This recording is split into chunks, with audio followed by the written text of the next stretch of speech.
Chapter 66.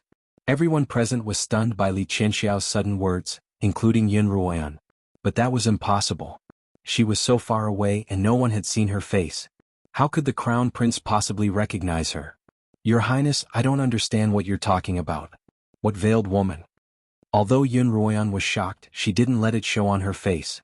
Her eyebrows were slightly furrowed, and her clear eyes looked toward Li Qianxiao suspiciously. Li Qianxiao's finger was still in midair, but when he met Xuanhuan's clear gaze, he couldn't help but stare blankly. He'd seen his fair share of beauties in his life, all of them beautiful and alluring. Even his sisters were exceptional. But the woman in front of him didn't seem to exist in this world. Only a fairy from the heavens could possess such clear, bright eyes. Your Highness. One of Li Qianxiao's servants nudged Li Xuanhuan from behind. Only then did Li Qianxiao snap out of his daze and retract his finger. Your Highness, who did you just say my daughter was? Yunlan, who was walking beside Li Qianxiao, asked, and what do you mean by that veiled woman who barged into the forbidden grounds? Oh, father and I went hunting in the Minghuang mountain yesterday, and we met a masked woman in the hunting ground. Just now I thought your daughter looked like her. Li Qianxiao tilted his head slightly as he answered Yunlan's question, but his gaze was still on Xuanhuan. When Xuanhuan's gaze met his, she immediately lowered her head in a flustered manner, a few strands of hair falling by her ears and covering most of her face. Ever since he'd seen Xuanhuan in the forbidden grounds yesterday, Li Qianxiao couldn't stop thinking about her. He'd often fantasized about what she'd looked like beneath that veil. When he'd suddenly seen Xuanhuan's beautiful veiled face, it was as if that hazy fantasy had suddenly jumped out at him, and he'd blurted it out without a second thought. But after that fleeting moment, even Li Qianxiao himself felt that his thoughts were a little absurd. Ada said that she was already a peak 7th rank blade master, and that the Yun family's wife-born daughter was rumored to be a good-for-nothing. But Li Qianxiao couldn't help but narrow his eyes as he looked at Xuanhuan. She was dressed in an elegant robe, and she was kneeling in front of him like a noble young lady. It seemed like the rumors were wrong. However, it was impossible for someone her age to have a cultivation at the peak of the 7th level. No one knew what Li Qianxiao was thinking. All they could see was that his gaze lingered on Xuanhuan, as if he were very interested in her. Yunlan's deep eyes couldn't help but twitch when he saw this. On the other hand, the Yun matriarch looked at Xuanhuan uneasily. Had she really entered the hunting grounds? But when he thought about it again, he felt that it was impossible. With Xuanhuan's current cultivation, how could she possibly walk out unscathed? Your Highness, you must have mistaken me for someone else? The Yun matriarch said, the hunting grounds are forbidden without the emperor's permission. Anyone who trespasses will be killed. As the family of an official, we naturally know this rule. How could we dare to break in? Of course. Li Qianxiao finally shifted his gaze away from Xuanhuan. That girl was so strong that even 20 imperial guards weren't a match for her. Miss Yun, of course. Li Qianxiao reached out to help Xuanhuan up. I was too rash. I didn't scare you, did I? Xuanhuan's head was still lowered. She shook her head slightly, but she didn't say anything. Her hair swayed as she shook her head, making her look even more adorable. Li Qianxiao's smile deepened as he looked at Xuanhuan. Your Highness, please enter. Yunlan smiled as he glanced meaningfully at Xuanhuan. Li Qianxiao and the Yun matriarch walked into the main hall. The crown prince sat at the head of the table, while Yunlan and the Yun matriarch sat on either side of him. Madame Min sat at the very bottom, and the 3 Yun sisters could only stand at the very back. Xuanhuan, however, was held by the Yun matriarch's hand. Yunlan and Li Qianxiao chatted for a while. Not long after, 3 or 4 maids entered the hall, and Madame Min stood up and began serving tea to the crown prince. Your Highness, it's been a long time since you visited. Have a taste of this bayberry soup? Yunlan asked Li Qianxiao as he picked up a teacup from the table. A long time ago, when Li Qianxiao had visited the Yun manor, he had unintentionally tasted the bayberry soup and praised it. From then on, Yunlan had ordered his servants to prepare it every day in case he needed it. Li Qianxiao took a sip of the tea and praised, it's even better than before. In terms of refreshments, Lady Yun's is still the best. It looks like I'll have to come often in the future if I want to eat my fill. In that case, Your Highness, you must come often. These past 6 months, Ruoyao and Ruoyu have been nagging me about when Brother Crown Prince would come. Madame Min smiled. Finally, Your Highness, you're here. Mother, Yun Ruoyu pouted. We didn't. Everyone laughed when they saw her like this. Yun Ruoyan's heart skipped a beat when she saw that even the usually domineering Yun Ruoyu was acting like a little girl. It seemed that her third sister had fallen for Li Qianxiao. As she thought of this, she couldn't help but glance at Yun Ruoyu and Li Qianxiao, meeting Li Qianxiao's smiling, amorous eyes. Having lived 2 lives, Yun Ruoyan had experienced both what she should and shouldn't have experienced, and she immediately understood the meaning behind Li Qianxiao's gaze. She couldn't help but sigh inwardly. She hurriedly turned her gaze away and looked at the ground. Her eyes were looking at her nose, and her nose was looking at her heart. Just then Li Qianxiao began, "When I came to the Yun Manor as a guest, I spent most of my time playing with Ruoyao and Ruoyu, and I rarely saw you. That's why I didn't know you well enough to offend you at the door. I'm really sorry." Yun Ruoyan continued to look down, as if she hadn't heard Li Qianxiao's words. "Ruoyan." The Yun matriarch tugged on Yun Ruoyan's arm. "The crown prince is talking to you." Only then did Yun Ruoyan raise her head to look at Li Qianxiao. "It's all right." She then lowered her head again. The Yun matriarch turned to look at Yun Ruoyan, her eyes somewhat confused and dissatisfied. What was wrong with this child today? Why was she lowering her head so much, as if she didn't dare to meet anyone's eyes? She'd wasted so much effort to dress her up, but why was she back to her usual cowardly self at such a critical moment? Where had all the energy she'd had yesterday, when she'd been teaching a maidservant a lesson and dealing with her own sisters? Li Qianxiao misunderstood her, thinking that Yun Ruoyan was just being bashful. He laughed out loud. "Ruoyan, you're magnanimous enough to forgive me, but I can't pretend that nothing happened. I'll definitely prepare a gift to apologize to you in the future." Haha. Yunlan also laughed. "Your Highness, you're too polite. My daughter has always been ill, and she rarely sees guests in the inner courtyard. I hope your Highness won't be offended." "Of course not," Li Qianxiao hurriedly replied, then turned to Yun Ruoyan with concern. "I've heard some rumors and I know that Ruoyan's health isn't good. How's your recovery going?" "She's fine," the Yun matriarch replied. "Not only has her body recovered, but her cultivation has also improved greatly. She's already passed Kongming Academy's trial, and all that's left is to wait for the admission notice." "Oh." Li Qianxiao's eyes brightened. He hadn't expected that Yun Ruoyan, who looked so weak and frail, would be able to pass Kongming Academy's trial. He had experienced Kongming Academy's trial before, and the imperial family's teachings stated that, like the scions of the royal family, they had to pass the same trial as other scions of the royal family. However, Li Qianxiao had only needed to go through the motions of bringing along a few high-ranked blade masters, pill masters, and summoners with him for a 10-day tour of the imperial territory. However, he had seen for himself just how powerful the beasts within the territory were. On the last night of the trial, they had suddenly encountered a saber-toothed tiger, and it had taken all of their combined strength to kill it. More than half of the warriors he had brought with him had died in the process. "I didn't expect Sister Ruoyan to be so pretty," Li Qianxiao praised. "You're quite impressive." Yunlan smiled. "It's just that I don't often see guests and I'm too reserved. If you don't mind, please come visit me more often and help me take care of this daughter of mine." "Help me take care of this daughter of mine." Li Qianxiao's heart skipped a beat when he heard Yunlan's words. When he looked at Yun Ruoyan again, her hair tied up in a loose bun, her resplendent red dress as she stood there, he couldn't hide the joy on his face. "Ruoyan, you really don't see many guests," Li Qianxiao commented. Li Qianxiao replied, "Otherwise there wouldn't be so many false rumors about my sister." As if suddenly remembering something, he continued, "In a few days it'll be summer.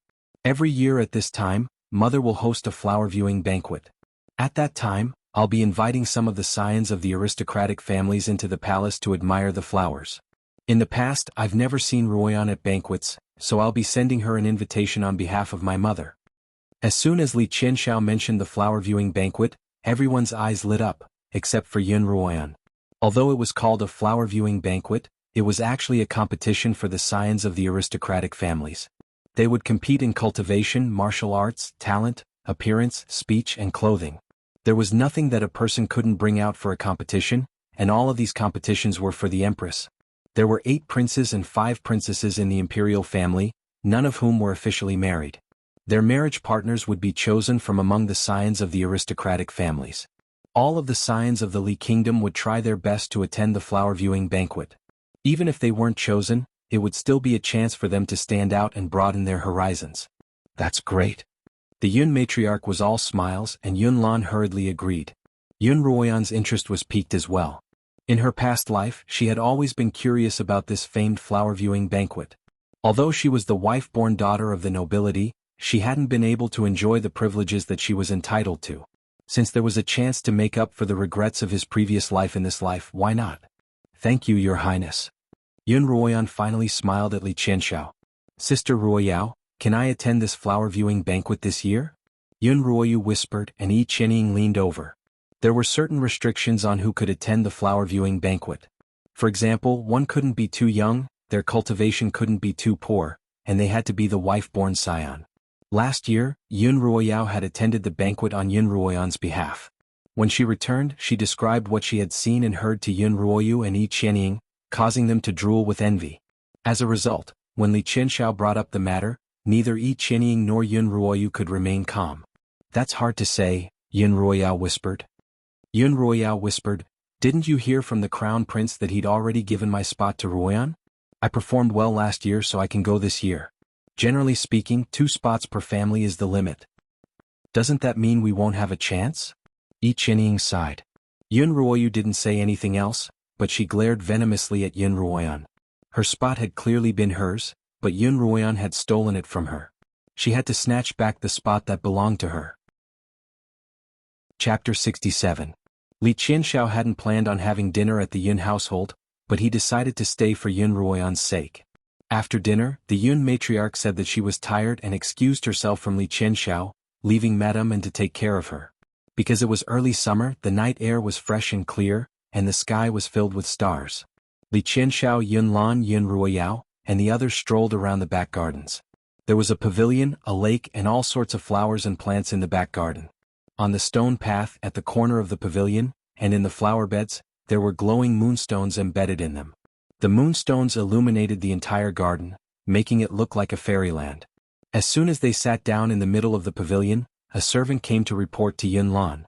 Yun Lan also excused himself, saying that he had something to take care of and would have to leave for a while.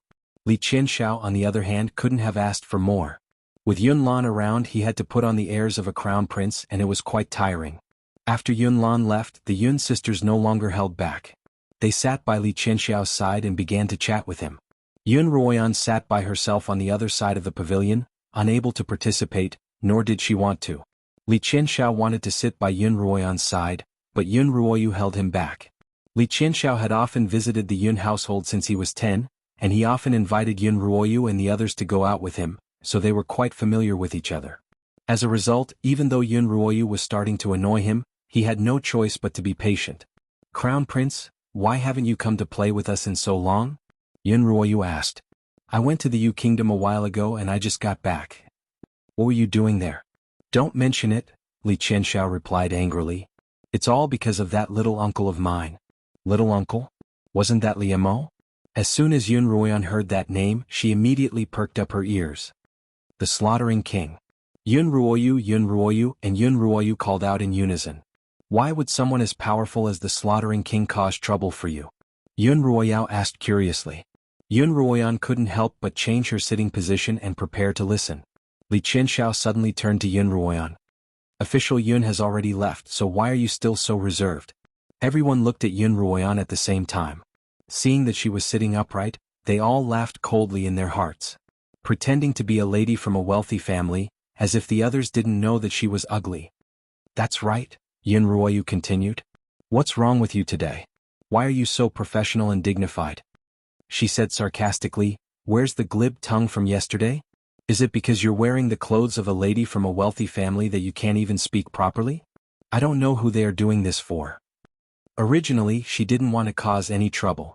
All she wanted was for the crown prince to leave as soon as possible so that she could return to her rooms to cultivate. He hadn't expected Yun Ruoyu to be such a troublemaker. Even if you didn't want to slap her in the face, she'd insist on doing so. She thought back to Yun Ruoyu's bashful behavior in the Great Hall that afternoon, and couldn't help but want to provoke her. She began softly, I'm sorry, sister. I'm not as lucky as the rest of you to have known the crown prince for a long time, and we can interact as friends. This is the first time I've been in close contact with the crown prince, and I'm so impressed by his bearing that I'm a little nervous. Ruoyan, there's no need to stand on ceremony. Li Qianxiao immediately stood up. We should have met a long time ago, but it's not too late for us to meet today. I'll be sure to visit you often in the future. As he spoke, he walked around Yun Ruoyu and stood in front of Yun Ruoyan. Yun Ruoyan was sitting on the side of the lake, and the moonstones embedded in the pavilion and the lake reflected Yun Ruoyan's silhouette on the surface of the lake. Li Qianxiao stood there in a daze, staring at the lake. "Your Highness, why are you still standing? Please have a seat." Yun Ruoyan laughed coldly in her heart, but she kept a smile on her face. As soon as Li Qianxiao's gaze moved away from the beautiful figure on the lake, he immediately met Yun Ruoyan's beautiful smile. His heart felt as though it had been plunged into a warm lake, and he was willing to float along with the waves of the lake. His gaze seemed to be entangled by countless threads, and he didn't want to look away from Yun Ruoyan. Yun Ruoyan patted the stone bench beside her, motioning for Li Qianxiao to sit down, and he obediently sat down. Yun Ruoyao tugged on Yun Ruoyu's sleeve, motioning for her to look. Yun Ruoyu bit her lip, her gaze unblinkingly fixed on Li Qianxiao. She didn't understand why her brother, who had always been close to her, wasn't looking at her at all today, but was instead interested in that ugly Yun Ruoyan. He must have been deceived by Yun Ruoyan's pretentious appearance. She had long wanted to rush up to Yun Ruoyan and tear off the gauze covering her birthmark, so that her brother could see her true colors. But because of her father, she didn't dare act rashly. From the corner of her eye, Yun Ruoyan could see that Yun Ruoyu's face was scrunched up like a chrysanthemum, and her hands were clenched tightly by her sides as she struggled to control herself. It seemed that this fire wasn't enough. As a result, she leaned against a pillar and murmured seductively, "Brother Crown Prince, I'm tired. Can you send me back to my rooms?" Of course. Yun Ruoyan didn't bring any maids with her, and they were about 15 minutes away from her rooms. Li Qianxiao couldn't have been happier to be able to walk with a beauty. Li Qianxiao stood up from the stone bench, and Yun Ruoyan reached out a slender hand to him, looking like a frail, sickly beauty. Li Qianxiao immediately grasped her hand, his tone doting. "Sister Ruoyan, your body is weak, and I shouldn't have asked you to accompany me on a night stroll through the gardens." Yun Ruoyan smiled faintly as she glanced at Yun Ruoyu from the corner of her eye. Seeing that her face had turned purplish red, she knew that it was about time. "Brother Crown Prince, please don't say that. It's my weak body that's spoiling your Highness's mood." She was helped out of the pavilion by Li Qianxiao, but just as she stepped onto the steps, she suddenly sprained her ankle. "Aya!" she cried out as her body fell to the side. Li Qianxiao reacted quickly and caught her in his arms. "Sister Ruoyan, are you all right? It's all my fault." Li Qianxiao couldn't help but blame himself, his tone and eyes full of heartache. "Enough." Just then Yun Ruoyu, who had been standing in the pavilion, suddenly shouted. Li Qianxiao looked at her in confusion, only to see her rush forward and grab Yun Ruoyan's face. "Ah!" Yun Ruoyan screamed as she dove into Li Qianxiao's arms. "What are you doing?" Li Qianxiao grabbed her wrist and shouted angrily. "I am going to tear off her mask." Yun Ruoyu's eyes were red as she stared at Li Qianxiao. "Brother Crown Prince, she's an ugly monster. Don't be fooled by her disguise." "What disguise?" Yun Ruoyan curled up in Li Qianxiao's arms. "Sister Ruoyu, I know you like Brother Crown Prince and I'm not trying to steal him from you. I'm just asking you to send me back to my rooms. If you're unwilling, I don't want to." Yun Ruoyan tried to leave Li Qianxiao's embrace, but he hugged her even tighter. "Sister Ruoyan, don't bother with her nonsense. I've spoiled her too much." He flung Yun Ruoyu aside, and Yun Ruoyu stumbled into Yun Ruoyao's embrace. "Sister Ruoyan, let's go." Li Qianxiao didn't even look at Yun Ruoyu as he continued to walk out of the pavilion. Yun Ruoyu called out from behind, "Yun Ruoyan, do you dare take off that veil on your face? Do you dare to show your birthmark to Brother Crown Prince? You're an ugly monster and no amount of disguise can change that fact." When Li Qianxiao heard her shout, he stopped in his tracks. Yun Ruoyu seemed to see a glimmer of hope as she continued, "Crown Prince, aren't you curious as to why she wears a veil and doesn't dare to show her face?" Li Qianxiao glanced at Yun Ruoyan in his arms and frowned. "Isn't wearing a veil the latest trend among you girls?" Not long after Li Qianxiao had picked up the lotus leaf-shaped veil that Yun Ruoyan had thrown away, he had sent someone to investigate the matter, hoping to find out who the veil belonged to. However, the person who had investigated the matter reported that many women from the larger clans liked to wear veils of different shapes and colors on their faces. This was a recent trend. "No, it's not like that," Yun Ruoyu hurriedly said. "Others wear it for decoration, but Yun Ruoyan wears it to hide the ugly birthmark on her right cheek. If you don't believe me, you can ask Sister Ruoyao and Sister Qianying." Li Qianxiao's gaze swept over the two girls, who had been standing silently by the side. Qianying couldn't help but take a step back as if she had something to say. Yun Ruoyao didn't answer the question directly. Won't you know if you take off her veil? I do have a birthmark on my face, Yun Ruoyan suddenly said. Ha, you admit it? Yun Ruoyu clapped her hands. You know you can't hide it anymore, right? But it's healed. Suddenly Yun Ruoyan said something that stunned all three of her sisters. The birthmark on my face has already healed, but it's already healed. What did you say? It's healed? All three sisters exclaimed in unison. Your birthmark has healed? That's right. I ate the antidote that father gave me, so my birthmark is slowly getting better. Although there's still a small mark on it, it'll disappear completely in no time. I don't believe you. None of us will believe you unless you take off your veil, Yun Ruoyu insisted. Yun Ruoyu pressed on. She'd just seen the ugly scar in her grandmother's quarters a few days ago, so how could it have healed so quickly? Impossible. But even if they didn't believe her, someone else did. Yun Ruoyan looked up at Li Qianxiao. Crown Prince, it's not that I don't want to take off my veil, but there's still a mark on my face and I don't want you to see it. If you really want to see it, I'll take it off. As she spoke, she really reached out to take off the veil on her right cheek. Chapter 68. Yun Ruoyu and the others held their breaths as they waited to see Yun Ruoyan's hideous appearance. Yun Ruoyan gazed at Li Qianxiao gently as she slowly removed her veil. No. Just then Li Qianxiao grabbed Yun Ruoyan's hand and said affectionately, Ruoyan, I'm in no hurry. I'm willing to wait and see how perfect you look. Let me send you back now. He didn't turn back as he helped Yun Ruoyan leave, leaving Yun Ruoyu to scream her lungs out. On the other hand, Yun Ruoyan turned around and smiled at Yun Ruoyu. That smile was like a needle, piercing deeply into Yun Ruoyu's heart.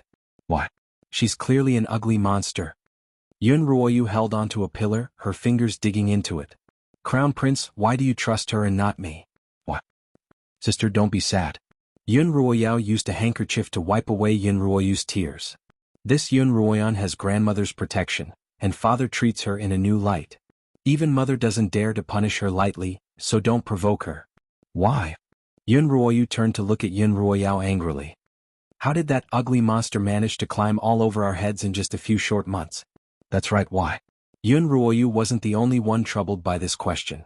Madame An would send Ling Lan to report on Yun Ruoyan's condition every few days, and every time Ling Lan would reply that the second miss was as usual.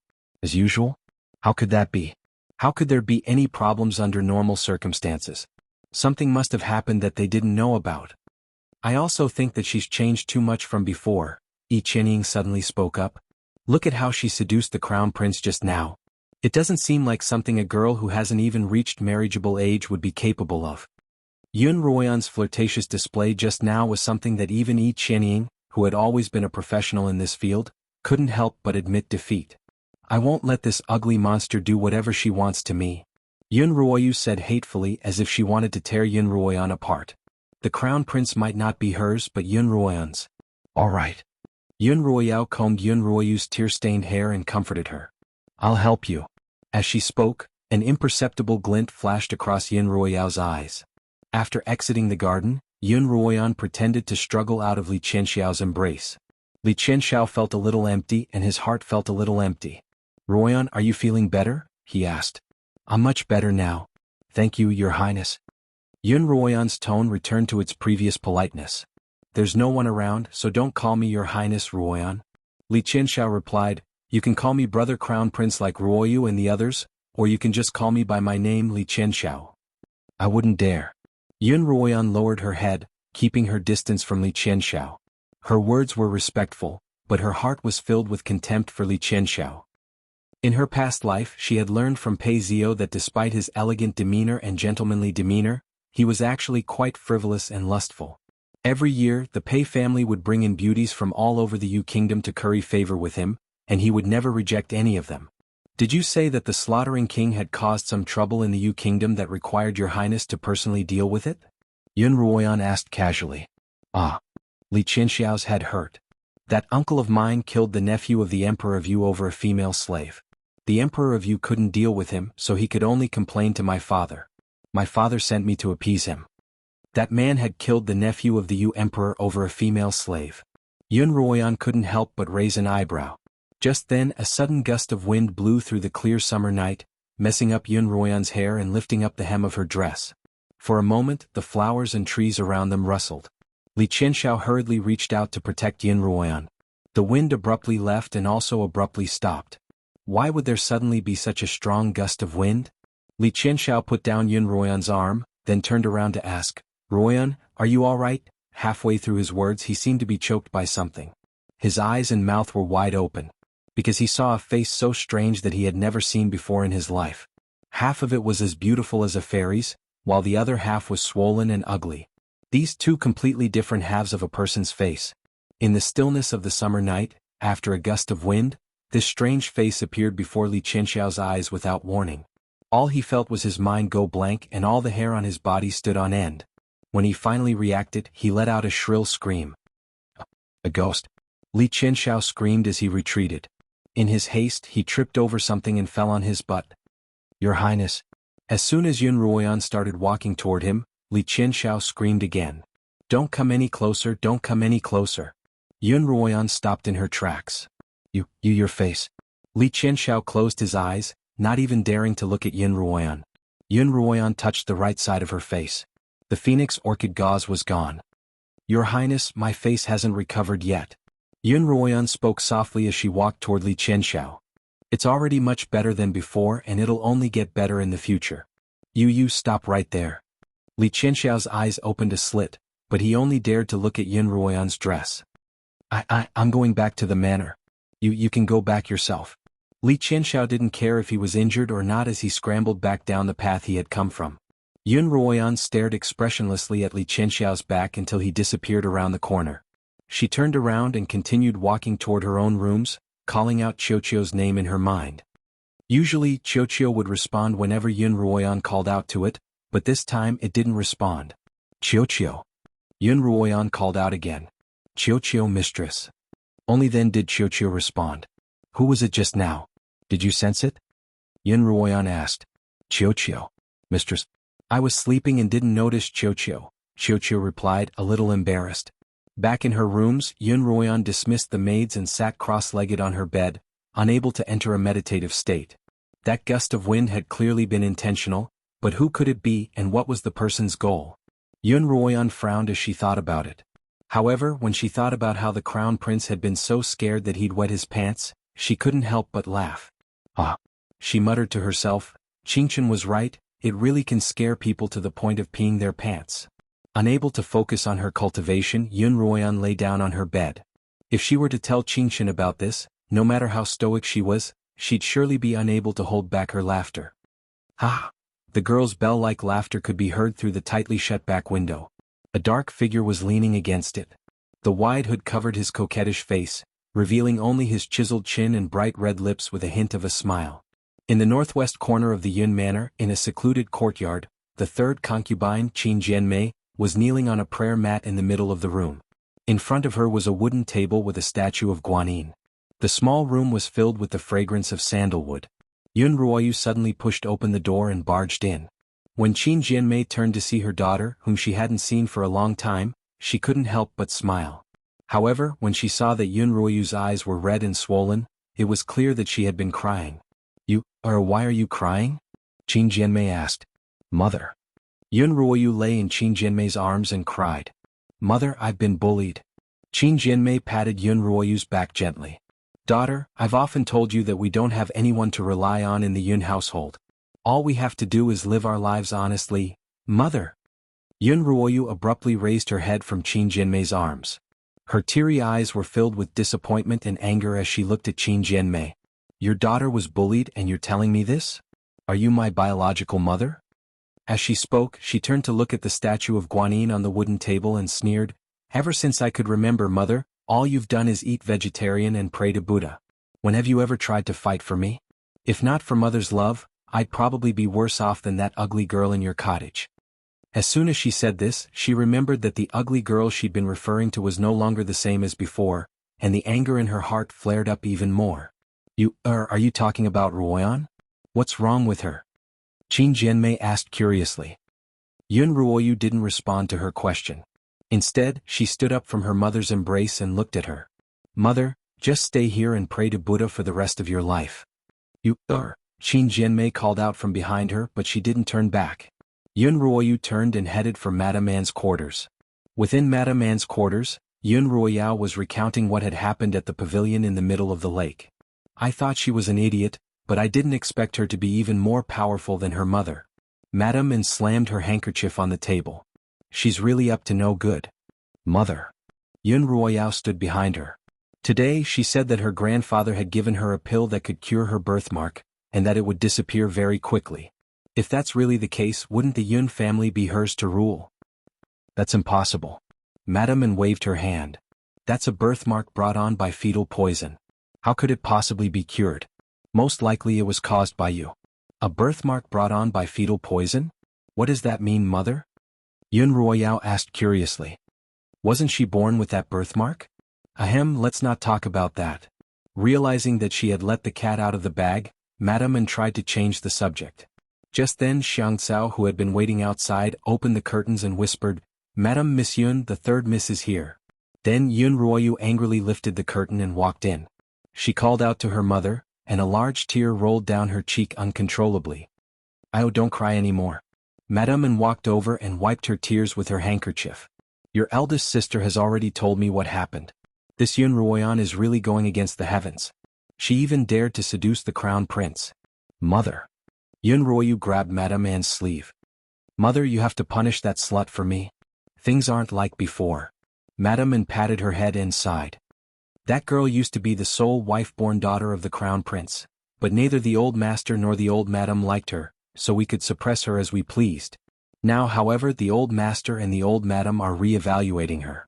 Let alone seduce the crown prince, it's even possible that she'll one day climb onto the crown prince's bed and enter his manor. No, no. Yun Ruoyu exclaimed. The crown prince can marry anyone but her. No matter what, I can't let her climb onto my head. Mother, you have to help me. I'll do anything you want. Madame Anne frowned as she looked at Yun Ruoyu. As long as you can bring her down, you'll really be willing to do anything? Yes. Yun Ruoyu pursed her lips and nodded heavily. Madame Anne turned back to look at Yun Ruoyao, and the two of them exchanged a glance. After 2 days of peace and quiet, one afternoon the weather was a little hot and humid. Yun Ruoyan had just finished her cultivation and was about to take a bath when Madame Anne's maid Hongyu came to pass on a message that Madame Anne was cooling off in the middle of the lake with the young ladies, and that Yun Ruoyu should join them for tea. Yun Ruoyan was about to refuse without hesitation, but Hongyu said that the old madam would be joining them in a while. It had been a few days since Yun Ruoyan had gone to her quarters to pay her respects, so she agreed. After a simple bath and a change of clothes, Yun Ruoyan put on a thin jade-green robe and a green veil over her face, and she walked toward the pavilion in the middle of the lake. In the back garden, Yun Ruoyan could see Madame and Yun Ruoyao, and Yun Ruoyu sitting in the pavilion. Xianxia had been summoned back to the manor for some reason, and she hadn't been seen in days. When Yun Ruoyan didn't see her grandmother, she sneered inwardly and walked toward the pavilion. Chapter 69. Ruoyan, you're here. Madame Anne smiled at Yun Ruoyan. Come, have a seat. I heard that grandmother was coming, so I came to join in the fun. Isn't grandmother here yet? Yun Ruoyan smiled. Oh, grandmother was going to come at first, but as soon as she stepped out of her rooms, she felt dizzy from the heat, so she went back. Oh, is that so? Yun Ruoyan's smile was still as bright as a flower. Mother, it's such a hot and humid day and there's no wind at all. Why did you decide to stay here? Ah. Madame Anne sighed. It's all because of Ruoyu. She glanced at Yun Ruoyu, who had been keeping her head down the entire time. I heard from the Yun sisters that Ruoyu made you unhappy that night when the crown prince was a guest. These past few days, she's been pestering me to find an opportunity to resolve the enmity between the two of you. Madame Anne handed a cup of herbal tea to Yun Ruoyan. Yun Ruoyan held it in her hands for a moment before placing it back on the stone table. We're all sisters, so there's no need to take offense. She smiled faintly. That's because you're magnanimous, but how can you not apologize for offending the elder sister? Madame Anne's tone turned serious. The Yun family has always been strict in its conduct. This is the rule. As soon as Madame Anne finished speaking, Yun Ruoyu stood up and walked up to Yun Ruoyan. Sister, I was too impulsive that night and I almost hurt you. As she spoke, she took a porcelain teacup from a nearby maid and handed it to Yun Ruoyan. This is a candied red bayberry soup that Ruoyu specially made for you. If you really don't blame me, please have a sip. As she spoke, she looked at the teacup in her hand. On the surface of the teacup was a pure white lotus flower, with a bright red dragonfly perched on its petals. Yunruoyu couldn't help but think back to that night, when Madame N had placed a similar bright red bottle in her hand. This is a poison produced in the Wu Kingdom to the west, and it's called red dust. If eaten, it would not immediately kill the person, but the poison would slowly seep into the person's internal organs. Within 20 hours, it will overflow the surface of the body. It will become red, swollen, itchy, and slowly cause the whole body to fester. At most, it will take half a month before you die like a pile of mud. After hearing Madame Anne's introduction, Yunruoyu immediately felt the red bottle in her hand heat up, burning her palm. The birthmark on that girl's face had festered before. Even if it's healed now, it'll still leave a scar. It's the most vulnerable and sensitive part of her skin. Madame Anne was unperturbed. Once the poison takes effect, it will definitely spread from the birthmark on her face. When that happens, even she herself will think that there's something wrong with her birthmark, and no one will be able to find out. So you don't have to worry. Just remember, this medicine is extremely toxic. Once it comes into contact with your body, it will leave a scar. Madame Anne emphasized. Ruoyan, if you don't drink it, it means that you won't forgive me. Seeing that Yunruoyan had no intention of taking the teacup, Madame Anne sighed. If that's the case, I'll have no choice but to punish her according to the rules of the household, so as to appease your anger. Yunruoyan smiled and raised her hand, but she still didn't take the teacup. Instead, she ran her fingers through her hair and said nonchalantly, "Then I'll punish her." Madame Anne hadn't expected such a response from her, and she didn't know how to respond. "Mother, if there's nothing else, I'll take my leave now." Yunruoyan stood up to leave. Yunruoyu panicked. It had taken her a great deal of determination to do this. Moreover, the flower viewing party was about to begin. If she missed this opportunity, she wouldn't have another. "Sister Ruoyan." Yunruoyu hurriedly chased after Yunruoyan, her teacup in hand. But Yunruoyan seemed to know that she would chase after her.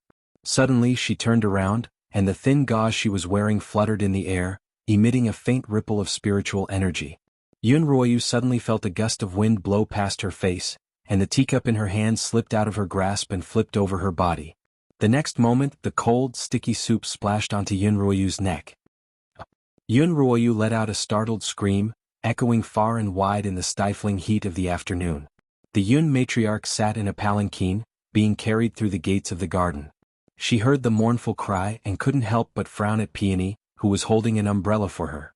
Just a moment ago, the Yun matriarch had woken up from her afternoon nap, and Peony had gone to her courtyard to say that her mistress wanted to invite her grandmother to the lakeside pavilion in the back garden to watch a play. The Yun matriarch didn't ask any questions and simply followed her. She hadn't expected to hear the play before she'd seen it. Mother, help me wipe it off. It's sticking to my skin." Yunruoyu jumped up and down, crying and screaming as she ran toward Madame Anne. Don't come over. Madame Anne's face paled as she hurriedly dodged. "Sister, save me. I don't want a scar. Yunruoyu ran toward Yunruoyao again. No, don't come over. Yunruoyao was also being chased by Yunruoyu, running in circles around the pavilion. Second miss, what's wrong?" The crowd of maids who didn't know what was going on were also frightened by the scene. In an instant, the pavilion was filled with chaos. What's going on? The Yun matriarch hadn't seen such a scene in her own backyard for many years, and she couldn't help but yell angrily. She didn't usually speak loudly, but this time her voice was very loud. Everyone in the pavilion was stunned. "Grandmother, save me." Yunruoyu looked at the Yun matriarch as if she had seen a life-saving straw, and she turned and ran toward her grandmother. With her hands clasped behind her back, Yunruoyan appeared in front of her in 2 steps, raised her foot and kicked her in the chest. Yunruoyu felt a strong force on her chest, but she didn't feel any pain. Instead, her body flew up involuntarily. Plop. In the next instant, her entire body fell into the lake. In the pavilion, the Yun matriarch sat on a stone bench, while Yunruoyu knelt on the ground, her clothes drenched. "Grandmother, please call a doctor to save me."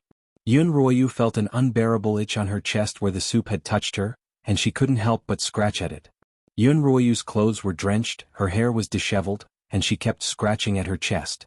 The Yun matriarch couldn't bear to see her in such a state, so she ordered Xiaolan to find a doctor. She then turned to Madame N and demanded coldly, "Tell me what's going on?" "Mother, I don't know either," Madame N said anxiously and confusedly. She had only called for her 2 daughters because she wanted to resolve the conflict between them, and she didn't know what was going on either. In a few sentences she had completely disregarded herself. Yun Ruoyu's chest was numb, and her heart was filled with fear. She looked at her mother, who had always doted on her, with teary eyes, but she didn't dare expose her. She had always been stubborn, and her mother hadn't been able to protect her. She had always lived under Madame Anne's protection. She didn't dare imagine how she would survive in the Yun family without Madame Anne's protection or Yun Ruoyu's support. "Ruoyu, tell me what's going on." The Yun matriarch shouted at Yun Ruoyu. Yun Ruoyu, on the other hand, was shivering on the floor, unable to speak. "Sister Ruoyu, just admit it." Yun Ruoyu suddenly spoke up. "Grandmother, Ruoyu was just muddle-headed for a moment. Please spare her." Yun Ruoyu turned to look at her sister, all the emotions in her heart turning into tears. However, she still gritted her teeth and didn't say a word. "All right, if she won't talk, you talk," the Yun matriarch said to Yun Ruoyu. Yun Ruoyu glanced at Yun Ruoyu, steeled her heart, and slowly began. "Yesterday, Sister Ruoyu came looking for me, saying that she'd found something interesting and wanted to show me." She paused. "What was it?"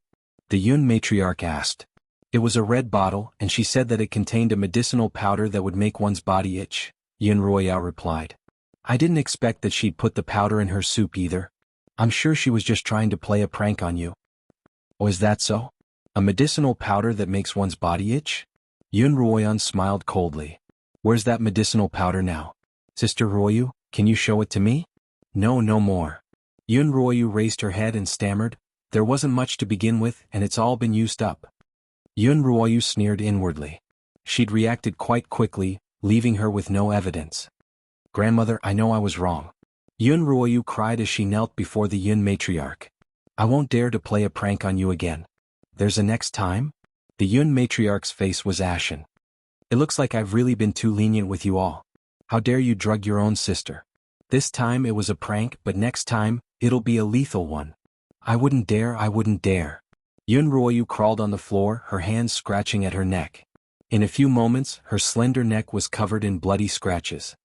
"Mother, Ruoyu's still young," Madame Anne pleaded. "Madame Anne pleaded, she's already suffered the consequences of her own actions. Please calm down and let her off this time." It's all because you've spoiled her." The Yun matriarch glanced at Madame Anne. "She wasn't trying to harm me but Ruoyu. Go ask Ruoyu if she's willing to forgive her." "Ruoyu, hurry up and beg your sister for mercy," Madame Anne shouted at Yun Ruoyu. Although Yun Ruoyu was extremely unwilling, she still turned around and knelt before Yun Ruoyu. "Sister, I'm still young and mischievous, so please forgive me."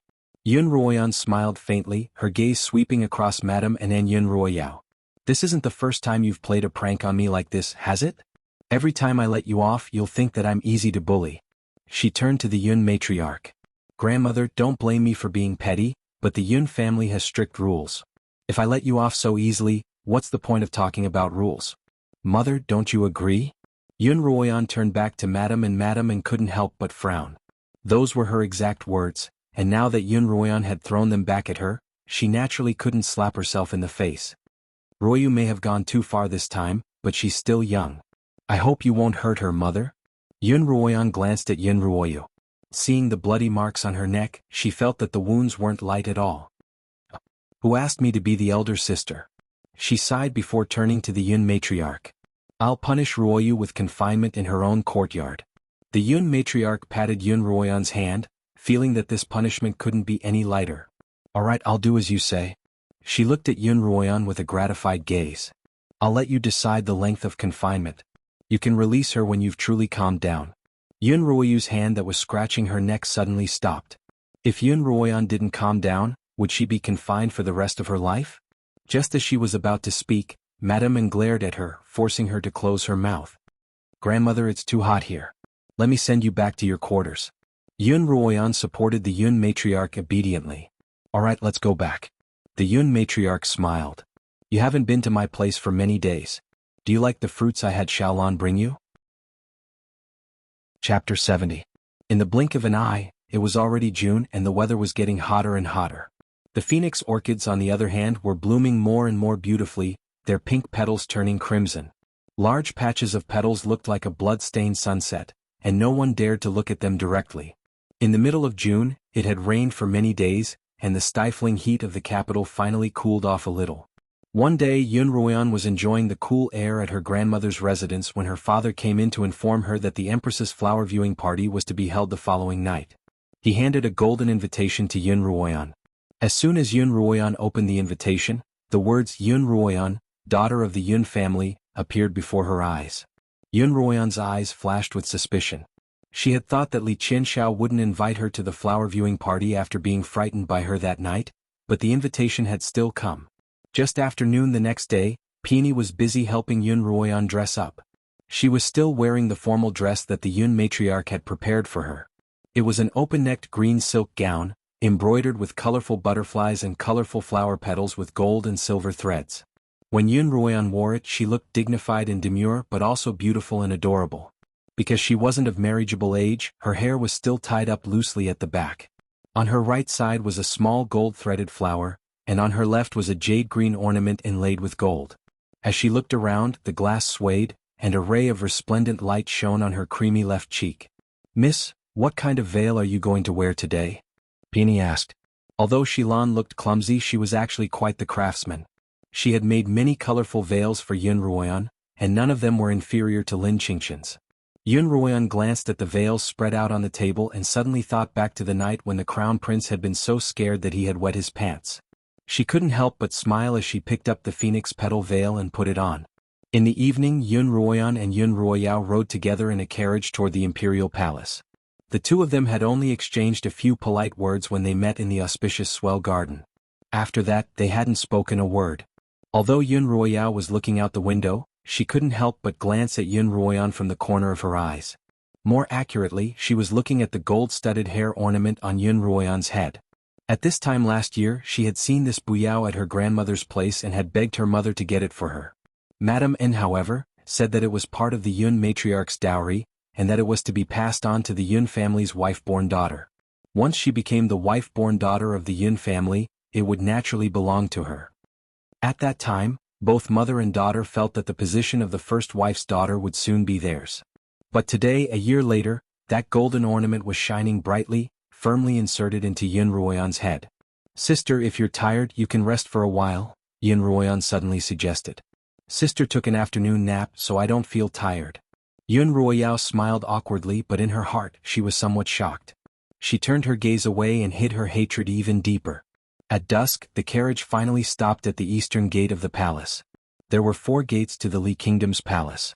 The northern gate was the main gate, and it was used by the nobles and officials to enter and exit the palace.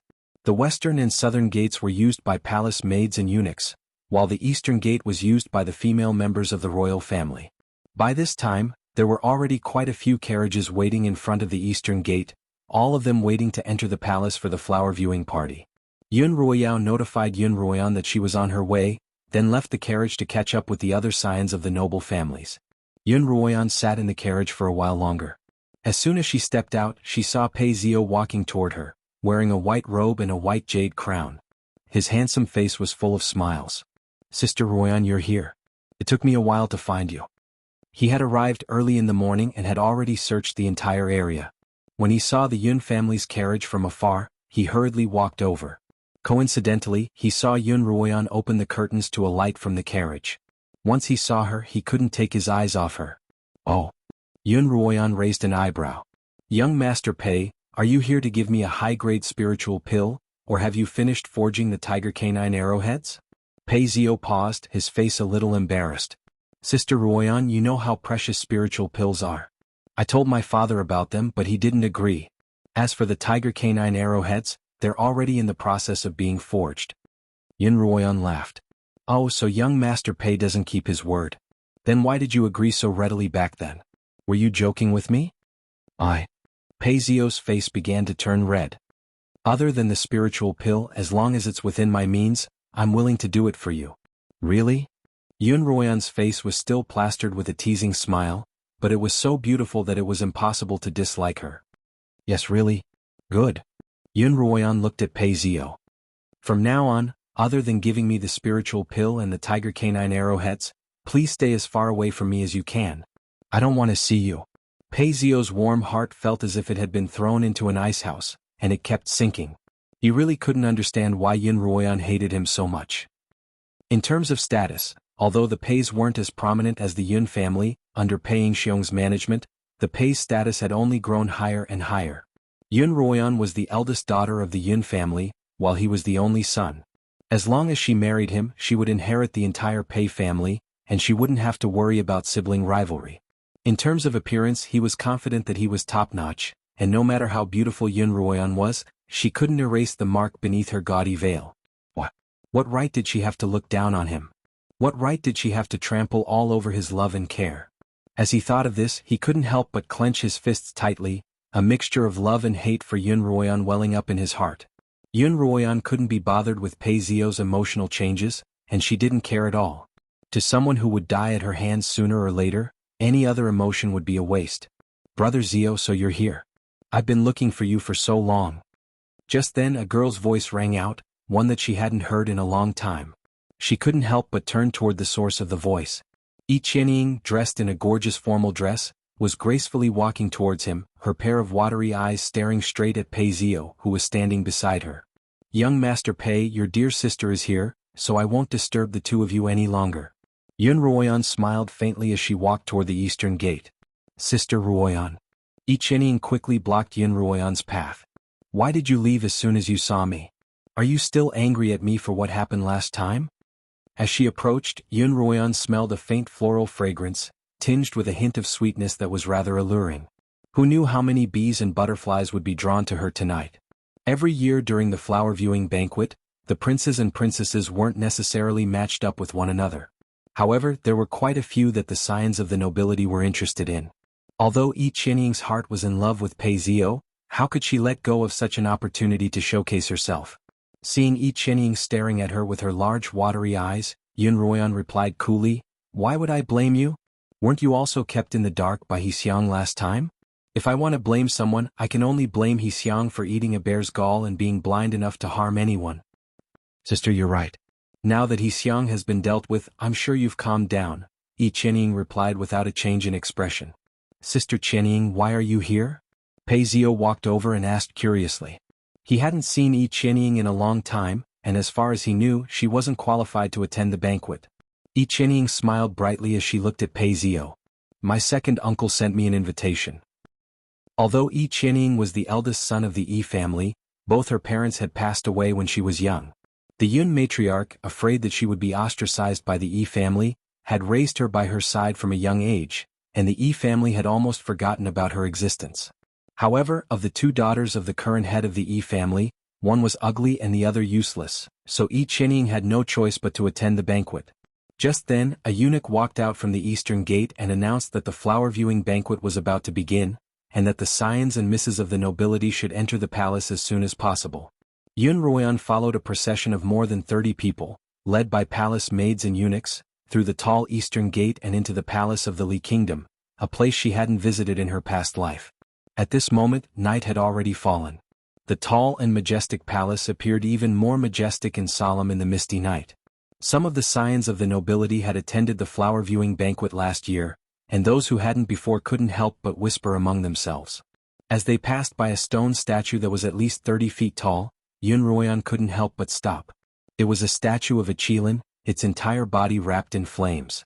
Its hind feet were planted firmly on the ground, and its forepaws were raised high, as if it were about to take flight. Yun Ruoyan raised her head, her gaze landing on the statue's enormous head. Its fangs were protruding, and its two large eyes were looking up into the sky, as if it really were about to leap into the heavens at any moment. Just looking at it made Yun Ruoyan's heart flutter, and she couldn't help but fall into a daze. That's a flame qilin. Qiuqiu's voice rang out in Yun Ruoyan's mind, its tone full of yearning. A flame qilin. Isn't this the legendary sacred beast that can swallow the sun and the moon? Yun Ruoyan exclaimed. Which family's young miss is that? Don't you know the rules? Hurry up and catch up. A shrill voice suddenly rang out. Yun Ruoyan turned around to see a white-faced, middle-aged man dressed in a eunuch's robe standing not too far away, scolding her. The procession of more than 30 people had already walked far away. Eunuch, how she's my friend. Just then a familiar male voice rang out from behind Yun Ruoyan. Before Yun Ruoyan could turn around, a familiar black-robed figure appeared in front of her. Wow! Li Qianhuan stood in front of Yun Ruoyan, his eyes and mouth wide open in an exaggerated manner. Who would have thought that an ugly girl would transform into a phoenix in just a few days? Ha! Xuanhuan was amused by his expression. Third prince, you haven't changed at all. Even in your own home you're still acting so sneakily. Eunuch stood behind the two of them. Seeing that the two of them were actually reminiscing about old times, he couldn't help but feel anxious. He bowed and said, Third prince, miss, if you don't leave now, it'll be past time for the flower viewing party. Xuanhuan suddenly grabbed Xuanhuan's hand and said to the white-faced eunuch, Eunuch, please slow down. I'll be leaving with my friend first. Xuanhuan felt a gust of wind beneath her feet, and then her entire body was lifted into the air. She could hear the wind howling by her ears, and the pavilions on both sides of her flew backward. Miss Yun. Xuanhuan turned around. My uncle's here tonight and I'm sure he'll be happy to see you. What did you say? Xuanhuan didn't hear him clearly. There was one at the corner of every table. It could be considered an ingenious decoration. However, Xuanhuan's bouquet contained a purple flower bud that no one else possessed. Xianxia had discovered this flower while she was concocting magical beast powder. It was colorless and odorless, but once it came into contact with the fragrance of another flower, it would release a strong aphrodisiac toxin. There was a small magical beast called Surge that relied on the fragrance of these two flowers to attract female beasts for mating. Sister, look at this flower. It's so pretty. I don't even have one here. Just as Xuanhuan was daydreaming, a white arm suddenly appeared in front of her. Xianxia leaned forward and stretched out her arm as if reaching for something. Her loose sleeves slid down, revealing her snow-white arm, and a sweet floral fragrance wafted toward Xuanhuan. Xuanhuan subconsciously held her breath, but she still managed to inhale the fragrance. Xianxia held the purple flower in her hand, as if she had never seen such a beautiful flower before. I've never seen such a beautiful flower before. Sister, why don't you give it to me? Xuanhuan's instincts told her that something was amiss, but she didn't respond. Xianxia thanked her and took the flower away. Right at that moment, the garden that had been filled with laughter and chatter suddenly fell silent. Someone whispered, It's the slaughtering king. The slaughtering king is here. Everyone raised their heads to look at the entrance of the garden. Out of the corner of her eye, Xuanhuan noticed a small purple petal that had fallen out of the bouquet in front of her. She picked it up silently, then placed it into Xianxia's teacup. Sister, look, it's the slaughtering king. Xianxia called out to Xuanhuan excitedly, but her eyes were glued to Liemo. Only then did Xuanhuan raise her head. Two people had entered, Liemo and Xuanhuan, one in front of the other, both dressed in black robes. Xuanhuan wore a violet gold crown on his head and a jade-colored belt. Liemo, on the other hand, wore a simple black robe without any accessories. His long ink-black hair casually draped over his shoulders, and a third of his chiseled face was hidden behind his ink-black hair. What made him even more conspicuous was a pair of eyes so dark that they gleamed. Those eyes reminded Xuanhuan of the magical beast she had encountered in the imperial territory, and she couldn't help but shiver. Xuanhuan wasn't the only one who felt the chill. The entire garden seemed to grow colder as a result of Liemo's arrival. Almost everyone here had grown up listening to the legends of the slaughtering king. And this person, shrouded in darkness, had suddenly appeared in front of everyone. For a moment, not even the sound of breathing could be heard. Noticing Xuanhuan's gaze, Xuanhuan met her gaze and winked mischievously, successfully drawing everyone's attention to Xuanhuan. Who's that person? The third prince actually winked at her. It was unknown who said this. Someone else whispered, I don't know. She looks a little unfamiliar, but she's so pretty. She must be the young miss of a large family. Of course. Look at her veil made from a phoenix orchid. I went to so many clothing stores but I couldn't find one like that, so I had to settle for a peach one. Xianxia puffed out her chest and announced proudly, This is my second cousin, the wife-born daughter of the Yun family, Xuanhuan. She's the wife-born daughter of the Yun family? Didn't they say that the wife-born daughter of the Yun family was ugly? How could she be so pretty? That's right, it looks like the rumors aren't true. Xuanhuan. Suddenly, the girl sitting next to Xuanhuan stood up. I heard that your cultivation has improved, and today, I'd like to challenge you to a duel in front of the slaughtering king. Xuanhuan paused. She saw that the girl was dressed in a dress that was far more complicated than her own, and she looked somewhat familiar, but she couldn't remember where she'd seen her before. Do you dare accept my challenge? The girl challenged again, seeing that Xuanhuan didn't respond. Liemo was already seated at his seat, sipping on a cup of wine as if he were watching a show unfold. Xuanhuan smiled and stood up. Miss, how would you like to duel? Xuanhuan had long since heard of the various duels that took place during the flower viewing party. Usually, the duels would only begin after the emperor and empress arrived, but Li Mo's arrival had brought the duel forward. Because the girls were all dressed in formal attire, it wasn't appropriate for them to fight. The two of them walked to an empty field, holding a willow branch that had been broken off from a tree. Xuanhuan stood between them with a handful of flower petals in his hand, then sprinkled them into the air. The two of them had to infuse spiritual energy into the willow branch to harden it, then use the branch to stab the falling petals. Whoever managed to stab the most petals would be the victor. The originally soft willow branch in Xuanhuan's hand instantly straightened as she infused it with spiritual energy.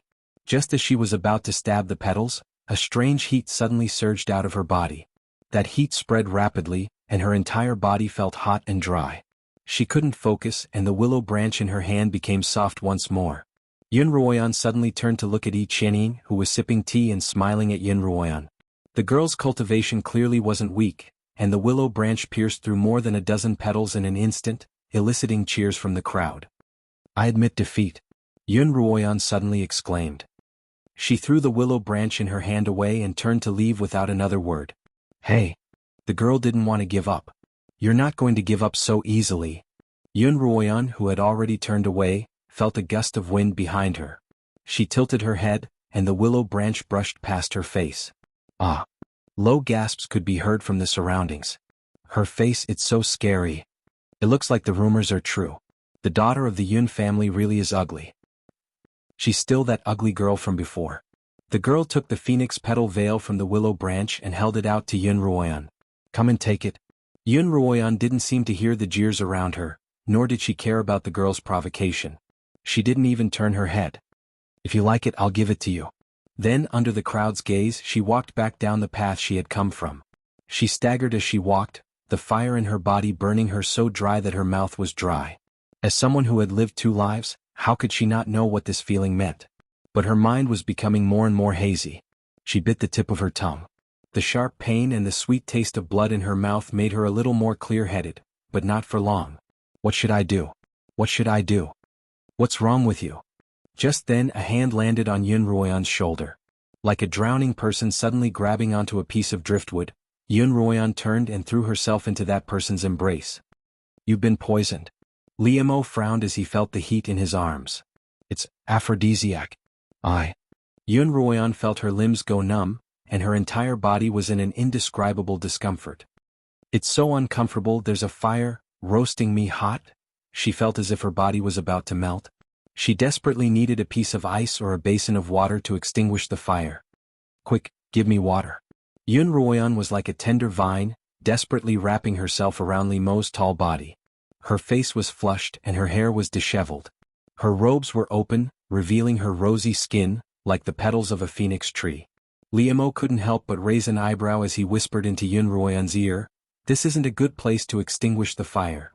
His long arm wrapped around Xuanhuan's slender waist, and he formed a sword seal.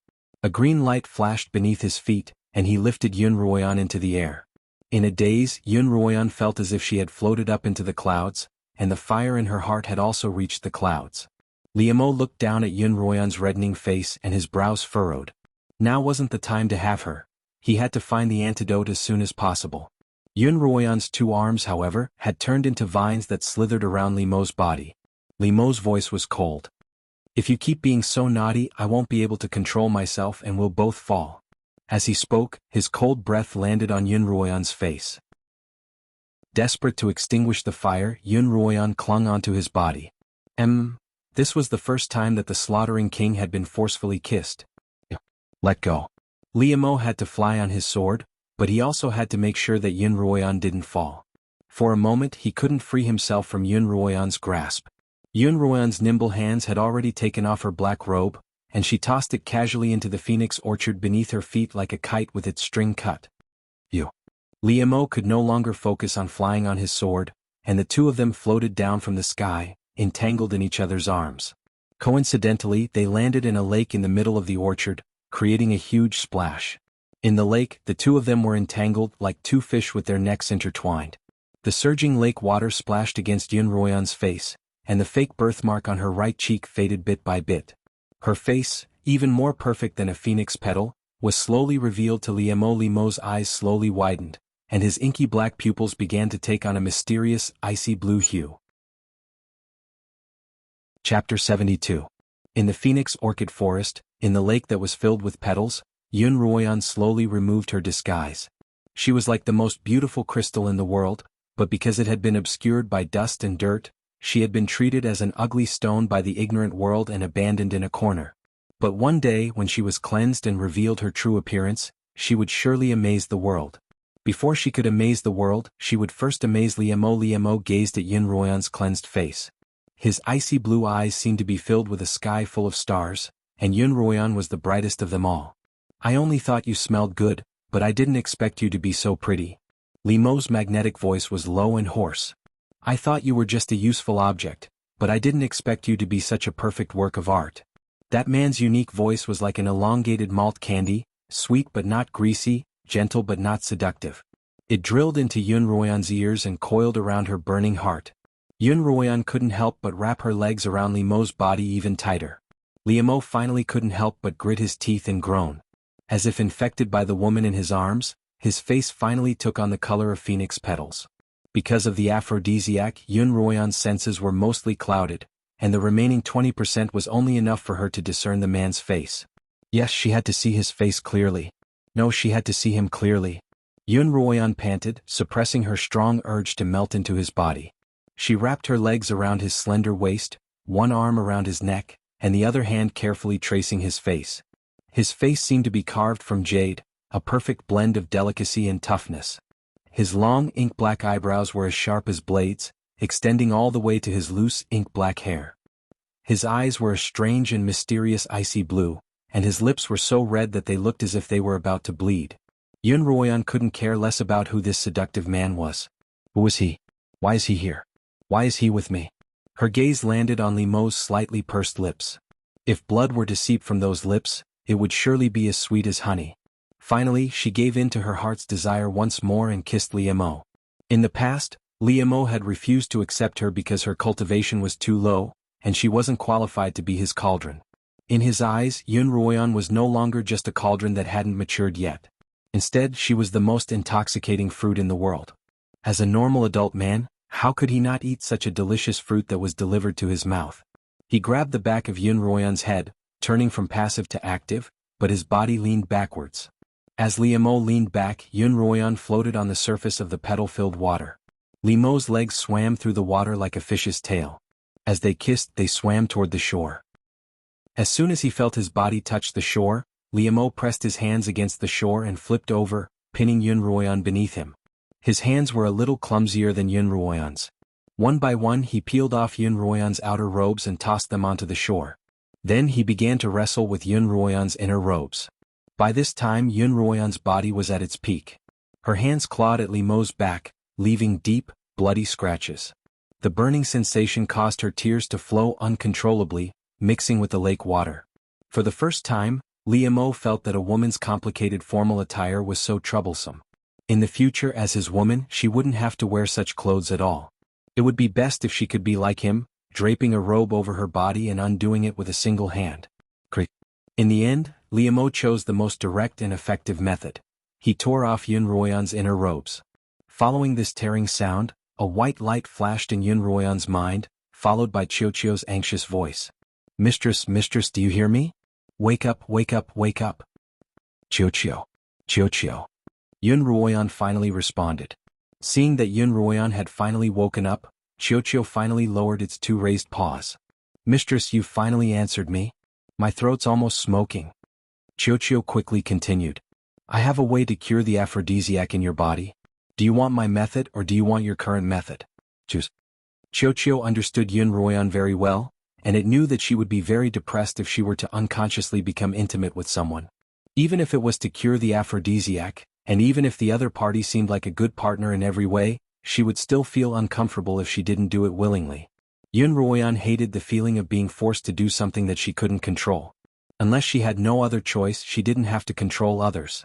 But no matter what, she didn't want to be the one being controlled. Yun Ruoyan narrowed her eyes as she looked at the face of an unfamiliar man on top of her. She raised her head and gritted her teeth, enduring the pain and the desperate need to be cured. Resolutely, she told Xiao in her mind, "I choose your method." "Alright, then find a chance to escape," Xiao replied. Liemo finally managed to tear off the white silk shirt that was clinging to Yun Ruoyan's body. Yun Ruoyan's snow-white body, under the bright moonlight, in the clear lake water, and in the crimson phoenix petals, was like a dream, faintly discernible in Liemo's eyes. Done. Liemo's icy blue eyes were tinged with a fiery red. He panted heavily. "It's time to cure the aphrodisiac. To cure your aphrodisiac, you have to cure mine." He held onto Yun Ruoyan's waist and was about to carry out that crucial step. Suddenly his abdomen went numb. Liemo's entire body felt as if it had been electrocuted, and then his entire body stiffened uncontrollably. In the next instant he was lying flat on top of the delicate jade-like body beneath him. The splashes of water splashed onto both of their faces. He had actually been plotted against. Liemo's icy blue eyes widened. He couldn't believe that the woman beneath him, who was already in a frenzy, had actually plotted against him at this moment. She had actually used spiritual energy to attack the only hidden door on his body, the zhongji acupoint above his spiritual vortex, when he was least prepared. Yun Ruoyan once again bit the tip of her tongue, letting the sharp pain make her more clear-headed. Then, using all the strength in her body, she unhesitatingly pushed Liemo off her body. Yun Ruoyan climbed out of the water, casually picked up a shapeless piece of clothing from the ground and wrapped it around her body. She didn't even look at Liemo, lifted her feet and walked away without looking back. All that was left was a naked Liemo, lying on the surface of the water like a piece of driftwood. His entire body's muscles were tightly stretched into perfect lines, and his long ink-black hair floated on the surface of the lake like seaweed. The moment after Yun Ruoyan left, there was a huge splash on the surface of the lake. Liemo suddenly flipped over, lying on his back on the surface of the water, his hands tightly clenched into fists by his sides. "What a good-for-nothing of the Yun family, what a good-for-nothing of the Yun family, what a good-for-nothing of the Yun family, what a good-for-nothing Yun Ruoyan." A voice so cold that it seemed as if it was about to turn into ice spat out from the mouth of a man who was about to be burned by all kinds of fire. Under Xiao's guidance, Yun Ruoyan quickly caught a small magical beast in the phoenix orchid forest. It was a small, cat-sized magical beast with long, thin eyes, called a serpent. It was famous for its use of aphrodisiacs, and was the favorite magical pet of certain nobles with special fetishes. Its tears were the best antidote for all kinds of aphrodisiacs. "Xiao, how long has it been since I was poisoned?" Yun Ruoyan asked. Ever since she had been poisoned, she had been in a daze and had lost all sense of time. "Less than an hour. If you hurry, you should still be able to make it in time for the flower viewing party," Xiao replied. Yun Ruoyan quickly found a courtyard in the palace. It wasn't too remote, but it was empty. Although it wasn't locked, the furnishings in the room were all covered in a layer of dust. Clearly, it hadn't been inhabited in a very long time. But what was strange was that this obviously empty room still had a rather expensive lamp filled with night pearls, emitting a faint white light that illuminated this empty room day and night. Fortunately, Yun Ruoyan found a set of women's robes in one of the empty rooms, and it fit her perfectly. It was a light purple dress embroidered with multicolored flower petals, and the collar and sleeves were embroidered with small butterflies in gold and silver thread. Yun Ruoyan brushed off the dust on the copper mirror, revealing her own face in the mirror. After the flush had receded, her face was pale, without a trace of blood. Even so, without her birthmark, she was still stunningly beautiful. Yun Ruoyan hurriedly found some water, took out a bottle of potion from her pocket dimension, and hurriedly made a fake birthmark for herself. Because the light was too dim, the birthmark seemed a little dark, but she couldn't care less about it. Once she was done, she hurriedly left the courtyard and headed for the garden. After Yun Ruoyan left, under Li Qianhan's encouragement, the scions of the various families began to find opponents to spar with. In the midst of the bustle, everyone quickly forgot about Yun Ruoyan and Liemo, who had disappeared for a short while. Soon after, the princes and princesses arrived one after another, and the garden became even more lively. Liemo's movements were much faster than Yun Ruoyan's. By this time he was already sitting lazily on the dais, drinking with Li Qianhan. No one knew what had happened in that brief moment of his disappearance, and no one could tell what sort of rage was brewing in his lazy, contented figure. When a man as noble as a dragon had presented himself naked in front of a woman, intending to enjoy the pleasures of the flesh with her, he had been completely immobilized by her. He had even floated naked on the surface of the lake for a quarter of an hour. Liemo had never suffered such humiliation before. When he saw Xuanhuan walk in silently, Liemo tightened his grip on the cup of wine in his hand, pursing his lips as he downed the contents in one gulp. Xuanhuan looked around. Pei Zio was engaged in a childish spar with a few scions of the nobility. She continued to look around, but she didn't see Yi Qianying anywhere. She must have gone to find a place to extinguish the fire. But she didn't know if she'd be as lucky as Xuanhuan. If Xuanhuan harmed her, Yi Qianying would be in deep trouble as well. You come here. Just as Xuanhuan was lost in thought, Liemo suddenly stood up and pointed at Xuanhuan, who had just walked in. Refill my cup of wine. Xuanhuan frowned slightly as she glanced at Liemo. She didn't understand why he would call out to her at a time like this, so she didn't move. Come here, didn't you hear me? Liemo called out again, this time angrily. Xuanhuan saw that his face was slightly flushed, but his dark eyes were frighteningly bright. She didn't know what was going on. After all, she'd saved his life twice. What kind of attitude was this? Was he drunk and making fun of her? Chapter 73. Although she was extremely reluctant, disobeying the slaughtering king's orders wasn't a wise decision at a time like this. Lowering her head, she obediently walked in front of Liemo, took the flask of wine from Li Qianhan, and filled Liemo's cup to the brim. Is that enough? She asked coolly, still not looking at Liemo. Liemo leaned forward slightly, leaning close to Xuanhuan's ear. You can, but there's no rush, there's plenty of time. What do you mean? Xuanhuan finally looked at Liemo. Don't try to get drunk on me, I won't fall for it. Not only did she look Liemo in the eye, she even pointed a finger at Liemo's nose. The princes and princesses by Liemo's side couldn't help but gasp, including Li Qianhan. In all his years he had never seen anyone dare to glare at him, much less point at his nose. Not even his own father had dared to do such a thing. Everyone in the Li Kingdom's court paled at the mere mention of the slaughtering king. Not just in the Li Kingdom, but the slaughtering king's influence had spread throughout the entire Xuanhuan continent. Killing a member of the royal family was as easy as child's play, and even the emperor of the Yu Kingdom could only complain about the death of his nephew. This ugly girl from the Yun family must have eaten the heart of a giant bear and the gall of a night demon leopard to dare challenge the slaughtering king to his face. Xuanhuan, what are you doing? Get out of here. Li Qianhan hissed, staring at Xuanhuan with his amorous eyes. Xuanhuan had no intention of paying him any mind. She hadn't eaten the heart or gall of the bear, but after all that torment, she was on the verge of losing control. Liemo's anger was no less than Xuanhuan's.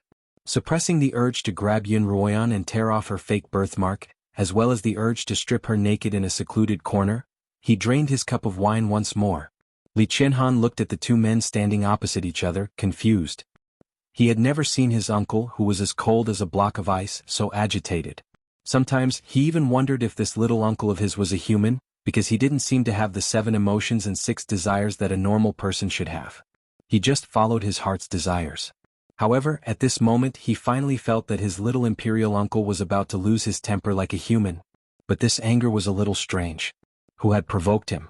Could it be this ugly girl from the Yun family? No way. That's right, it seemed like the two of them disappeared for a short while just now. Did something happen during that short while? It was such a pity that he didn't follow them. Liemo placed his empty cup on the table in front of him and pointed a finger at Xuanhuan's nose. In a voice so low that only the two of them could hear, he said, Now, immediately, get out of my sight. Xuanhuan's brows furrowed, and in a very low voice she said, You're crazy. Then she turned around and walked away. She had just walked to a secluded corner to quell the anger in her heart when a teasing female voice called out to her. I was wondering who it was, but it's that ugly girl from the Yun family. The entire garden once again fell silent because of Xuanhuan, and everyone's gaze fell upon her once more. Xuanhuan's back was straight, her hands behind her back, and she stood quietly beside a colorful flower. She wore a light purple tunic embroidered with the same colorful patterns, which accentuated her slender figure. She was like a solitary iris, untainted by a speck of dust. If she hadn't turned around, this silhouette would have become an unforgettable memory for all the scions present. But Xuanhuan slowly turned around. Her face was pale and the birthmark on her face was too dark. At a glance, it looked like a large black spider crawling on a white wall, naked in front of everyone's eyes. It was as creepy and scary as it could get. Oh my God. Several cries rang out at the same time. Not only were there female voices but there were also male voices. The Xians who hadn't made a sound couldn't help but suck in a breath of cold air. Isn't she the daughter of the Yun family who just lost the duel, Xuanhuan? It's her. How come she's changed her clothes and her face looks even scarier? I don't know. At first I thought it was a princess, but when she turned around I was almost scared to death. The sounds of discussion rang out. But in Xuanhuan's eyes, there was only a woman dressed in an ornate palace dress standing 5 steps away from her. It's her again. Xuanhuan, I didn't expect the genius of the Yun family to become like this in 3 years. The woman's face was full of disdain, contempt, and condescension. Who are you? Xuanhuan couldn't help but raise her eyebrows. Just what did this woman have to provoke her time and time again? The woman laughed in disbelief. You've forgotten who I am? 3 years ago, you severely injured me on the duel grounds of the family academy, and now you've forgotten me? Xuanhuan frowned as she tried to recall what had happened 3 years ago. Because she had been reborn, she had more than a decade's worth of memories from her past life. To her, what had happened 3 years ago was more than a decade ago. Vaguely, Xuanhuan recalled a few scenes. At that time, the poison in her body hadn't yet flared up, and her cultivation was unparalleled among her peers. During a duel between the Xians of the Yun family, a girl had ambushed her with a hidden weapon, and she had been severely injured by her.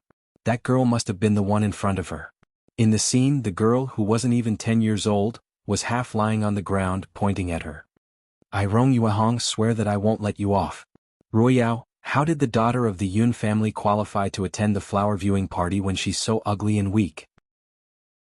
Xuanhuan turned back to Yun Ruoyao, who had been sitting there watching the show. You were just bluffing me when you described how strong she was, weren't you? Yun Ruoyao's expression changed slightly, but she quickly composed herself and smiled. Miss Rong, you must be joking. In my eyes, my sister isn't weak at all. Ah. Xuanhuan sighed. Ruoyao, you're too kind. Don't you understand that kindness will always be taken advantage of? Your cultivation and looks are top-notch even among the Xians of the Yun family. If not for your kindness, the position of wife-born would have been yours a long time ago, don't you think? That's right. That's right. I really don't know what the head of the Yun family is thinking. How could he allow such an ugly and weak person to become his wife-born daughter? If I didn't know the eldest daughter of the Yun family, I'd have thought that there was no one left in the Yun family. Immediately, there was a chorus of agreement from below, as if they wanted the world to be in chaos. Yun Ruoyan opened her mouth. Xuanhuan, you plotted against me 3 years ago, and I was already being merciful by not killing you. What? She smiled coldly. Are you here to court death today? Yun Ruoyan was already fuming with rage, and this miss just happened to be throwing herself at her. Ah! Xuanhuan laughed hysterically. I thought you were pretty and talented, but now all you've got is your mouth. Her face darkened. If you're so capable, accept my duel challenge. Let's see who's the one courting death. Yun Ruoyan bent down and picked up a flower stalk from the bushes, pointing it at Xuanhuan. Please. Seeing that Yun Ruoyan had agreed to her duel, but had picked up a flower stalk as a weapon, even though she was clearly trash, she was still putting on airs. Xuanhuan couldn't help but despise Yun Ruoyan even more. She walked back to her seat in 2 steps and took off the gorgeous palace dress she was wearing, revealing a neat set of clothes underneath. She had long since prepared to show off at the flower viewing party. Yuehong. Yun Ruoyao tugged at the hem of Xuanhuan's dress without batting an eyelid. My sister's been acting a little strange these past few months. After 3 years of stagnation, she suddenly broke through to 4th rank in the imperial territory. Don't underestimate her. Xuanhuan didn't seem to mind. I've already become a 6th rank blade master since last month. Today I'll make her die a miserable death for you and Ruoyu. As soon as Yun Ruoyao heard that Xuanhuan was already a 6th rank blade master, she shut her mouth and looked at Yun Ruoyan with a gloating gaze. Although she had seen Yun Ruoyan's strength against the Yu cultivators in the imperial territory, she had always thought that it was the Pei family's spear, not Yun Ruoyan's own. Now, however, Yun Ruoyan was going to fight a 6th rank blade master with only a flower stalk. Wasn't she courting death? Xuanhuan was still holding the willow branch in her hand, and she stood in front of Yun Ruoyan. I'm not taking advantage of you. Xuanhuan raised the willow branch in her hand and pointed it at Yun Ruoyan. Even if I beat you to death, you'll only have yourself to blame for being useless. Is that so? Yun Ruoyan smiled coldly. As the saying goes, if you don't court death you won't die. Even if I beat you to death you'll only have yourself to blame for asking for it. Uncle, this Miss Rong's cultivation isn't bad, and I'm afraid that the ugly girl won't be a match for her. Xuanhuan leaned closer to Liemo. Liemo handed him the empty cup in his hand, and he immediately filled it with wine. Do you want me to help her out later? Liemo smiled coldly. Mind your own business. Xuanhuan immediately shut his mouth. The people fighting in the garden all stopped, and the people who were talking also stopped. Even the princes and princesses, who were the center of attention, were attracted by the two people who were about to fight in the open space. The two of them attacked each other at almost the same time, and the flower stalk and willow branch, which had been infused with spiritual energy from both sides, clashed together like two sharp swords.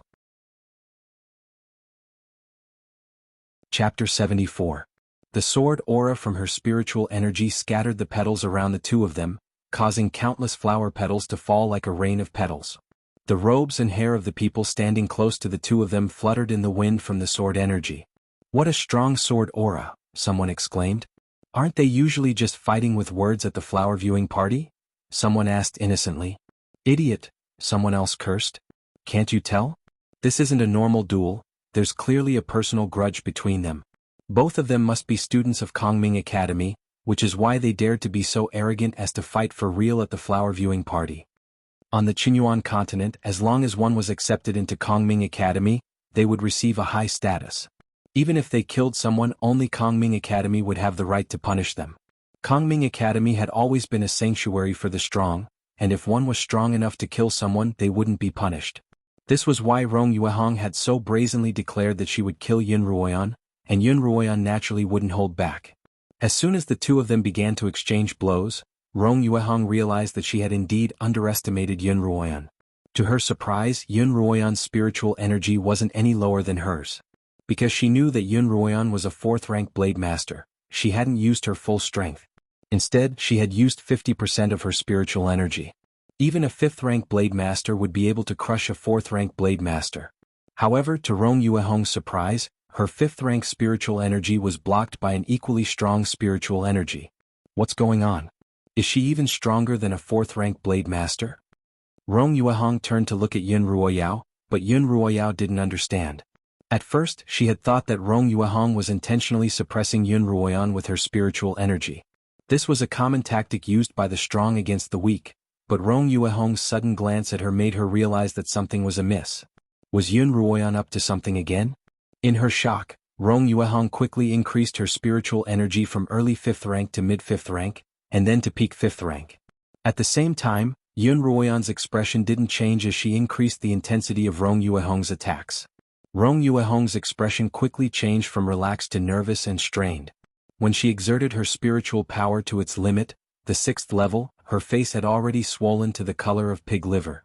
On the other hand, Yun Ruoyan's face was ugly, but it had always been calm and unhurried, as if nothing had happened to her. This unexpected turn of events left the surrounding disciples, who had been waiting to see Yun Ruoyan make a fool of herself. What's going on? Isn't the ugly girl from the Yun family supposed to be very weak? How can she fight with Miss Rong for so long? That's right. During the Thorny Flowers battle just now, this ugly girl clearly admitted defeat in fright before it even started. How did she suddenly explode with such a strong spiritual power? Could it be that the daughter of the Yun family was hiding her strength? Some people with keen eyes finally saw through the clues. As this voice rang out, everyone let out a puzzled gasp. The only possibility for such a situation to occur was that he was hiding his strength. But why? Every single descendant of the Yun family was trying their best to show off their strength. Why did this ugly girl of the Yun family have to hide her true strength? Li Qianhan also craned his neck, somewhat surprised and delighted. What a surprise, what a surprise. He pointed at Yun Ruoyan with his wineglass and turned to Liemo. That ugly girl still had a trick up her sleeve. What a surprise. Liemo snorted. She's definitely holding back more than one trick. She'll definitely give you a bigger surprise. What do you mean, uncle? Li Qianhan asked. He felt that there was a deeper meaning to Liemo's words, but he couldn't quite figure it out. Liemo lowered his head and sipped his wine. He didn't say a word and he didn't even look at the battle. The emperor and empress hadn't even entered the garden yet when they heard the discussion within, and they couldn't help but frown. Eunuch Hao stood at the entrance of the garden, and when he saw the emperor and empress walk toward him, he straightened his back and was about to shout for help. Li Xiu gestured to him from afar, and Yunukhao closed his gaping mouth and returned to his bowed posture. Li Xiu was a thin man in his 40s, dressed in a violet gold dragon robe and a violet gold dragon crown. His face was pale and his beard long, and his long slender eyes shone with a shrewd light. As he gestured to Yunukhao, he raised his head and looked at the garden. The garden was a place in the rear gardens dedicated to the cultivation of exotic flowers and plants. It was also used by the imperial family to entertain officials and distinguished guests, and it was often used for tea parties and flower viewing parties. As a result, in order to give it a unique appearance, its walls weren't made of bricks but of vines and creepers. Through the gaps in the vines, Li Xiu could see the petals and leaves that had been stirred up by spiritual energy. He couldn't help but stroke his beard before turning to the empress. It looks like there's an expert among this year's batch of scions, and an impatient one at that. The empress was dressed in a bright yellow phoenix robe, embroidered with a golden phoenix spreading its wings. Her hair was adorned with 12 ruby-studded phoenix hairpins, which were both dazzling and gorgeous. I wonder whose scion he's from? He doesn't know the rules. Her brows were still furrowed. Li Xiu smiled and stepped into the garden. Everyone's attention had been drawn to the duel between Yun Ruoyan and Rong Yuehong, and they didn't even notice that the emperor and empress had arrived. When the empress saw the two of them, her expression changed slightly. She opened her mouth to scold them, but Li Xiu shook his head at her. The empress shut her mouth and stared unblinkingly at the two of them. The battle in the arena continued. Yun Ruoyan seemed to be doing this on purpose. Whenever Rong Yuehong's face swelled to the color of a pig's liver, she would weaken her attacks and give her opponent a chance to catch her breath. And when Rong Yuehong thought that Yun Ruoyan was about to run out of spiritual energy and was about to launch a counterattack, Yun Ruoyan would suddenly increase her spiritual energy and shatter her opponent's hopes. Yun Ruoyan, how dare you trick me? Rong Yuehong's face once again turned red as she glared at Yun Ruoyan. Ha! Yun Ruoyan laughed. I'm not as bored as you are. You dare deny it? Rong Yuehong's tone was still condescending. You pretended to be weak and hid your true strength so that I would lower my guard. Now that you've suddenly unleashed your full strength, do you dare say that you didn't purposely bait me to embarrass me? How despicable. Haha. Yun Ruoyan was truly amused by Rong Yuehong's words. Did this girl really think that the entire world revolved around her? Today Yun Ruoyan was going to shatter her understanding of the world and show her what it truly meant to be despicable and evil. Yun Ruoyan suddenly smiled strangely, a smile that was accentuated by the black, spider-like birthmark on her face. Haven't you figured out what's going on? She laughed as she spoke. I'm not playing with you. I'm crushing you and I might even kill you. You dare? Only now did Rong Yuehong feel fear. Although she had always been talking about death, she had never associated it with herself, because she had always been the one to inflict it on others. This is the imperial palace and my aunt is the empress. Rong Yuehong's words were strenuous, but she didn't lose any of her haughty demeanor. Yun Ruoyan retracted some of her spiritual energy so that Rong Yuehong could finish her sentence. Sensing that Yun Ruoyan had lowered the intensity of her attacks, Rong Yuehong thought that her words had worked. As expected, Yun Ruoyan was afraid. Even if you hurt me, the Yun family will be in deep trouble, let alone kill me. Rong Yuehong straightened her back and said, 3 years ago you severely injured me. Your father kicked you out of the family's academy to appease the Rong family's anger. Otherwise, how could he have been promoted by my father? If you dare hurt me again, I'll make sure you're kicked out of the Yun family. As Rong Yuehong spoke, Yun Ruoyan's expression finally changed. What did you say? 3 years ago, I was kicked out of the family academy because of you? Memories of the past that she had never forgotten, but which she would never deliberately recall, surfaced in her mind. In Yun Ruoyan's last tournament at the family academy, she had lost to Yun Ruoyu and Yun Ruoyao, who had always been inferior to her. As she lay on the arena, bleeding from her mouth, Yun Lan said coldly, you've really disappointed me. After half a year, you've actually regressed instead of improving. I've never seen a situation where you're regressing instead of improving. I'm afraid you'll never be able to improve in this lifetime. That's right, the family academy is meant to nurture talents, not trash. Following Yun Lan's words, the instructors and the other scions all nodded in agreement. Didn't I say that growing up might not be the best you've ever been? Don't come back to the academy ever again. Yun Lan left these cold words behind before disappearing, leaving Yun Ruoyan alone on the cold arena, enduring the scorn and mockery of the crowd. She had always thought that she had been kicked out of the academy because her cultivation had regressed. For a long time, she couldn't understand why she had been kicked out of the academy. Although her cultivation had regressed, there were plenty of students who were weaker than her in the academy. But as time passed, she had slowly come to accept this reason. She just hadn't expected it to be so. For the sake of his own career, for the sake of the Yun family, sacrificing an ugly daughter whose cultivation had regressed was indeed Yunlan's style. What, are you afraid now? Sensing that Yun Ruoyan's attacks were weakening, Rong Yuehong lifted her chin once more. I'd advise you to stop now or else. Before Rong Yuehong could finish her sentence, she spat out a mouthful of blood, and her entire body was sent flying by a powerful wave of spiritual energy. In the corner, the Empress shouted at Yun Ruoyan. How dare you hurt my Hong? Chapter 75. Yun Ruoyao was the first to run to Rong Yuehong's side. The scene of Yun Ruoyan sending Rong Yuehong flying reminded her of how Yun Ruoyan had killed Wang Quang back in the imperial territory. Miss Rong, Miss Rong? Yun Ruoyao shook Rong Yuehong, who was lying in a cluster of flowers, but her eyes were closed and she didn't react in the slightest. Yuehong, Yuehong, are you alright? Wake up. Yun Ruoyao was a little anxious. If Yun Ruoyan really killed Rong Yuehong, then she wouldn't be the only one to suffer. The entire Yun family would. Madame Rong hurried over and hugged Rong Yuehong, calling her by her nickname.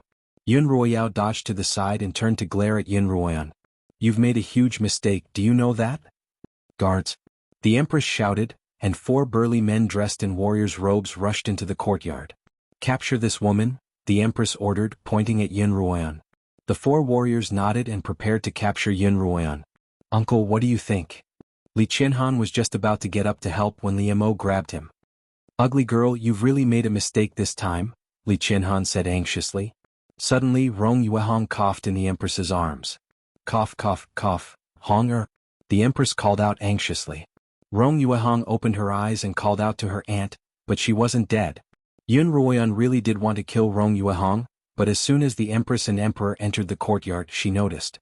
As soon as Rong Yuehong revealed that her aunt was the Empress, she had already given up on killing Rong Yuehong on the spot. However, how could she be satisfied if she didn't collect some interest? After a long period of cultivation and combat experience, as well as Qiuqiu's guidance, Yun Ruoyan's control over her spiritual energy had become very proficient. She had used 70% of her spiritual energy to send Rong Yuehong flying, but she had controlled the powerful spiritual energy to retract it before Rong Yuehong was seriously injured. At that moment, Rong Yuehong thought that she was dead. It was the first time she had felt such a powerful spiritual attack from an opponent. It didn't feel good to brush past death. Aunt. Rong Yuehong looked at the Empress with tears in her eyes. You have to get justice for Hong. That ugly girl from the Yun family actually wants to kill me. When Madame Rong heard her sobbing, she knew that her injuries were not serious and was relieved. Don't worry. She comforted him. Aunt will definitely help you. She turned to look at Yun Ruoyan, but her tone was directed at the 4 warriors. Why aren't you moving? The 4 warriors received their orders once more and immediately surrounded Yun Ruoyan. Wait, Emperor Li Xiu said as he walked over. Only then did everyone react and hurriedly greet His Majesty and Her Majesty the Empress. Li Xiu waved a hand for the crowd to rise, then ordered the 4 warriors, stand down. However, the 4 warriors didn't immediately retreat. Instead they looked at the Empress. Emperor. The Empress looked at Li Xiu with dissatisfaction. This ugly girl from the Yun family dared to kill someone in the palace. She must be punished severely. But Li Xiu laughed. Empress, you're too serious. This was just an ordinary duel. She lost control of her own strength, so please don't take it to heart. Your Majesty, she wanted to kill me. Rong Yuehong pointed at Yun Ruoyan, who was standing silently by the side. The Empress had also fed her a life quintessence pill, and her injuries were almost fully healed. If I really wanted to kill you, you wouldn't be in such a state right now. And don't forget, you were the one who challenged me and you said that you'd kill me. Yun Ruoyan, who had been silent all this time, didn't back down. What? You lost to me 3 years ago, and you relied on your father to vent his anger on me? Now that you've lost to me again, you're relying on the Empress to cause trouble for me? So this is all you've got, Miss Rong? You? Rong Yuehong was at a loss for words. She could only curse. You ugly woman. So what if I'm ugly? Yun Ruoyan raised her head and puffed out her chest. Coincidentally, A gust of wind blew against her face, parting her hair and revealing her pale, ugly birthmark to the crowd. I, Xuanhuan, am indomitable and I rely on myself. The words I, Xuanhuan, am indomitable and I rely on myself were like a stone dropped into water, leaving ripples in everyone's hearts. It was to the extent that many years later, people would still talk about how that ugly woman had said those words in front of the emperor and empress during the flower-admiring banquet. Well said. Xuanhuan couldn't help but slap the table and stand up. Indomitable and I rely on myself. Monsieur, allow me to offer you a toast. As soon as he finished speaking, he took a sip from his cup. Liemo didn't look at Xuanhuan. Instead, he continued drinking his wine, as if none of this had anything to do with him. However, his lips, which had been cold all this time, curled up slightly. Li Xiu looked at Xuanhuan with a trace of admiration, but he suddenly felt that her fearless arrogance was very familiar. He couldn't help but glance at Liemo out of the corner of his eye. Liemo's entire body was slumped over the table as if he were drunk. Li Xiu raised an eyebrow and turned to the Empress. Empress, shouldn't we just let this matter rest? It was indeed Miss Rong who challenged Miss Yun first. That's right, and they've both been admitted to Kongming Academy. No matter what they do, only Kongming Academy has the right to punish them. That's right, and isn't Miss Rong fine? The crowd began to side with Xuanhuan. The Empress knew that punishing Xuanhuan at this point wouldn't convince the crowd, so she might as well appear magnanimous. Therefore she said, I only wanted to teach her the rules. I didn't really want to do anything to her. Since His Majesty has spoken, let's end this matter here. Aunt? Rong Yuehong tugged at the Empress's sleeves. The Empress lowered her head to look at her hands, her eyes darkening. When Rong Yuehong had landed, she had pressed her palm against the soil beneath the ball of flowers. Now her entire hand was imprinted on the Empress's robe, but she didn't realize it. Instead, she continued to stare at the Empress as if she had been wronged. Her niece's appearance and cultivation talent were both top-notch, but she had been spoiled too much and didn't know what was going on. The Empress looked at Rong Yuehong exasperatedly. If you want to blame someone, blame yourself for not being good enough. With a wave of her sleeves, she brushed Rong Yuehong's hand away. Rong Yuehong stared blankly at the Empress's words, and all her anger and grievance turned into hatred. She glared at Xuanhuan. But Xuanhuan didn't shy away from her gaze. She flashed her a radiant smile that only a victor would have. That ugly smile was like a needle dipped in poison, piercing deep into Rong Yuehong's eyes. She was so angry that her entire body trembled, unable to control herself. She had grown up surrounded by countless stars, and she had been one of the brightest of her peers. Why was it that whenever she met Xuanhuan she would always be rejected? Xuanhuan was like the bane of her existence. Moreover, Xuanhuan had clearly wanted to kill her just now, and her killing intent was no less than her own. She didn't want to experience the fear of death a second time. As she thought of this, Rong Yuehong couldn't control herself anymore. Her mouth opened and closed as if she were chanting something, then she raised her hand toward Xuanhuan. Xuanhuan had already turned to return to her seat when Qiuqiu's voice suddenly rang out in her mind. Mistress, there's danger behind you. Xuanhuan stopped in her tracks and turned around. She saw a silver streak of light shooting toward her. Her reaction was extremely fast, and she had already dodged the silver streak of light several times. The people around her also dodged. But the silver streak of light seemed to have eyes, and it was only focused on Xuanhuan. Xuanhuan glanced at Rong Yuehong. Sure enough, it was Rong Yuehong's doing, and it was even a high-grade concealed weapon. Honger, stop. The Empress chided. However, Rong Yuehong seemed to be possessed by a demon. She completely ignored the sounds of the outside world, focused solely on getting rid of Xuanhuan. As Xuanhuan dodged the silver streak of light, she looked around for a place to hide. Suddenly, her gaze landed on Liemo, who was sprawled on the table. Her instincts told her that only Liemo could save her. As a result, she immediately changed her footwork and dashed toward Liemo, the silver streak of light following her relentlessly. Xuanhuan had no choice but to crouch down by Liemo's side like a small animal. Xuanhuan's eyes widened as the silver streak of light shot toward her. Just as it was about to pierce her forehead, a large hand suddenly appeared. Xuanhuan only saw a blur before Liemo grabbed the silver streak of light in his hand. My God, the slaughtering king caught a high-grade concealed weapon with his bare hands. Everyone at the scene screamed in shock. Everyone was dumbfounded. Catching a spiritual weapon with bare hands was not a joke. Liemo opened his hand, and Xuanhuan looked up to see that it was a silver needle about 3 inches long. "Give it back." Rong Yuehong's eyes were bloodshot. She quickly followed Liemo and stretched out her hand. "I'll give it back to you." Liemo smiled coldly. "Sure." As soon as he finished speaking, the silver needle suddenly flew out of Liemo's palm and pierced into Rong Yuehong's dantian. Chapter 76. Rong Yuehong didn't cry out in pain, nor did she vomit blood. All she did was let out a muffled groan before collapsing to the ground. However, she was still clear-headed. She felt that all the strength in her body was quickly dissipating, including the spiritual mist in her dantian's qi that she had painstakingly cultivated for more than 10 years. Even the spiritual mist in her dantian was quickly dissipating. Her eyes widened as she stared at the dark figure sitting lazily in front of her. Only then did Rong Yuehong realize that the man who'd been silently watching the show was none other than the legendary slaughtering king. Liemo beckoned to Rong Yuehong, and the silver needle flew out of her abdomen and back into Liemo's hand. Everyone in the courtyard forgot to breathe, including the empress and the emperor. It was so quiet that they could almost hear the sound of the needle landing in Liemo's palm. What a high-grade silver needle. Liemo picked up the needle, which glinted coldly between his fingers. Everyone's gaze couldn't help but shift from Liemo to the needle. High-grade spiritual weapons were already incredibly valuable, and high-grade hidden weapons were even rarer. In the art of forging, the more intricate a weapon was, the more difficult it was to forge. A hidden weapon as intricate as the one in Liemo's hand would be hard to find in the entire Li kingdom. The empress finally snapped out of her daze. Everything had happened too quickly, and she hadn't had a chance to stop it. She hurried to Rong Yuehong's side, knelt down and placed a hand on Rong Yuehong's wrist. When Rong Yuehong saw the empress walk over, she collapsed into the empress's arms.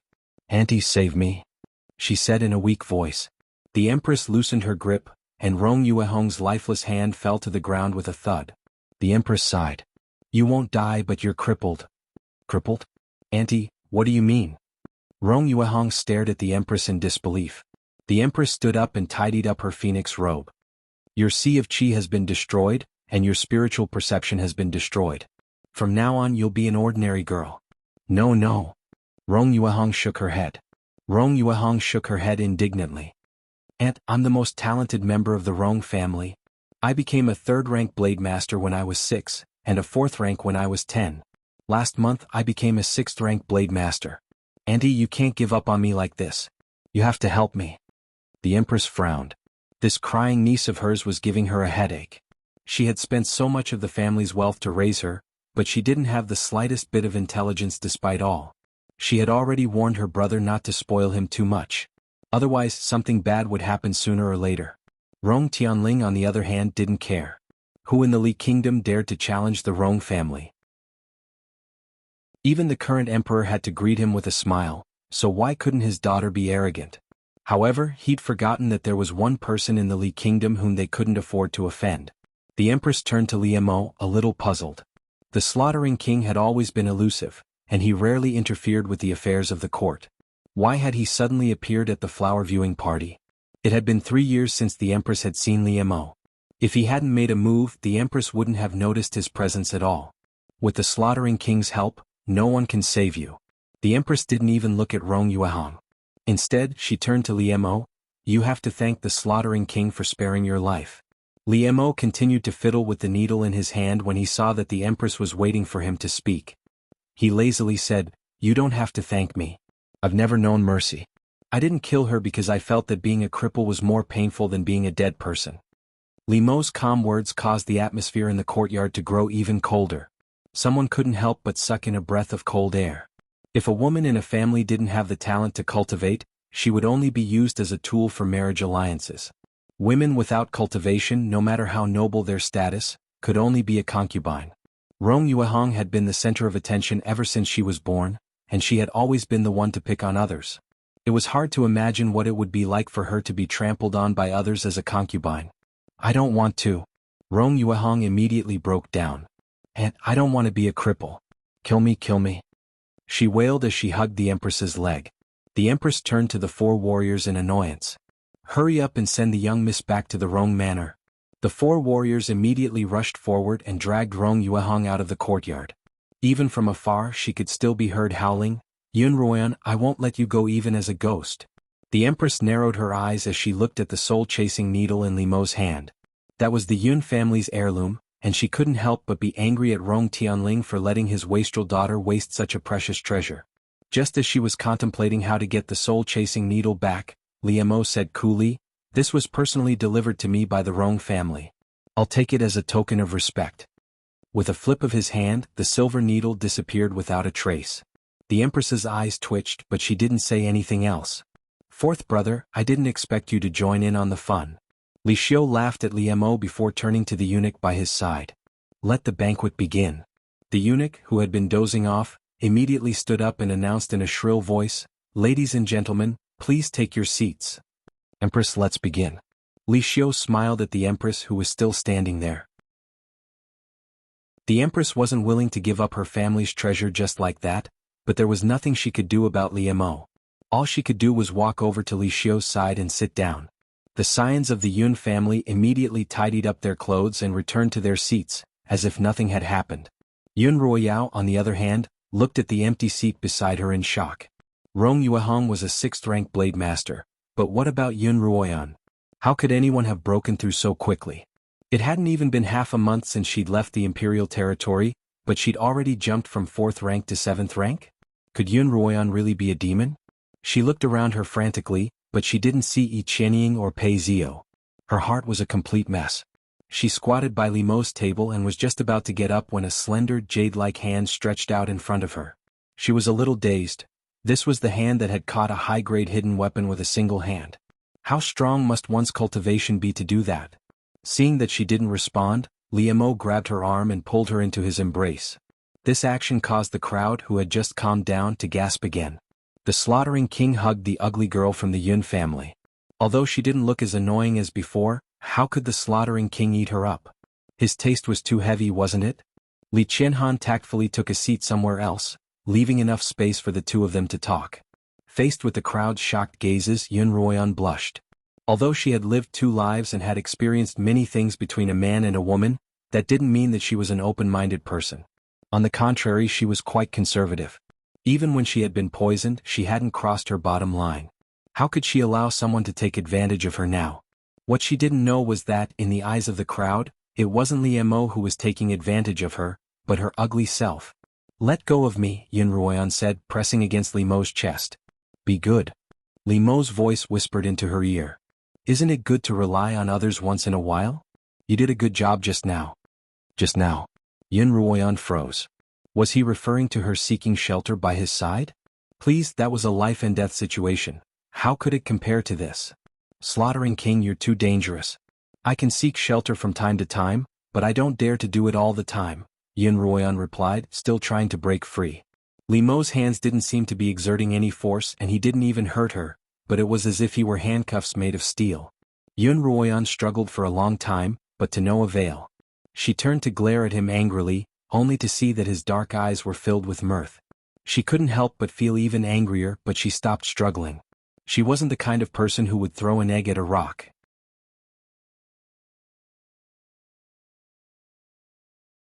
Chapter 77. Li Xiu's thoughts couldn't help but wander back to 10 years ago, when the previous emperor was still alive and he was still the crown prince.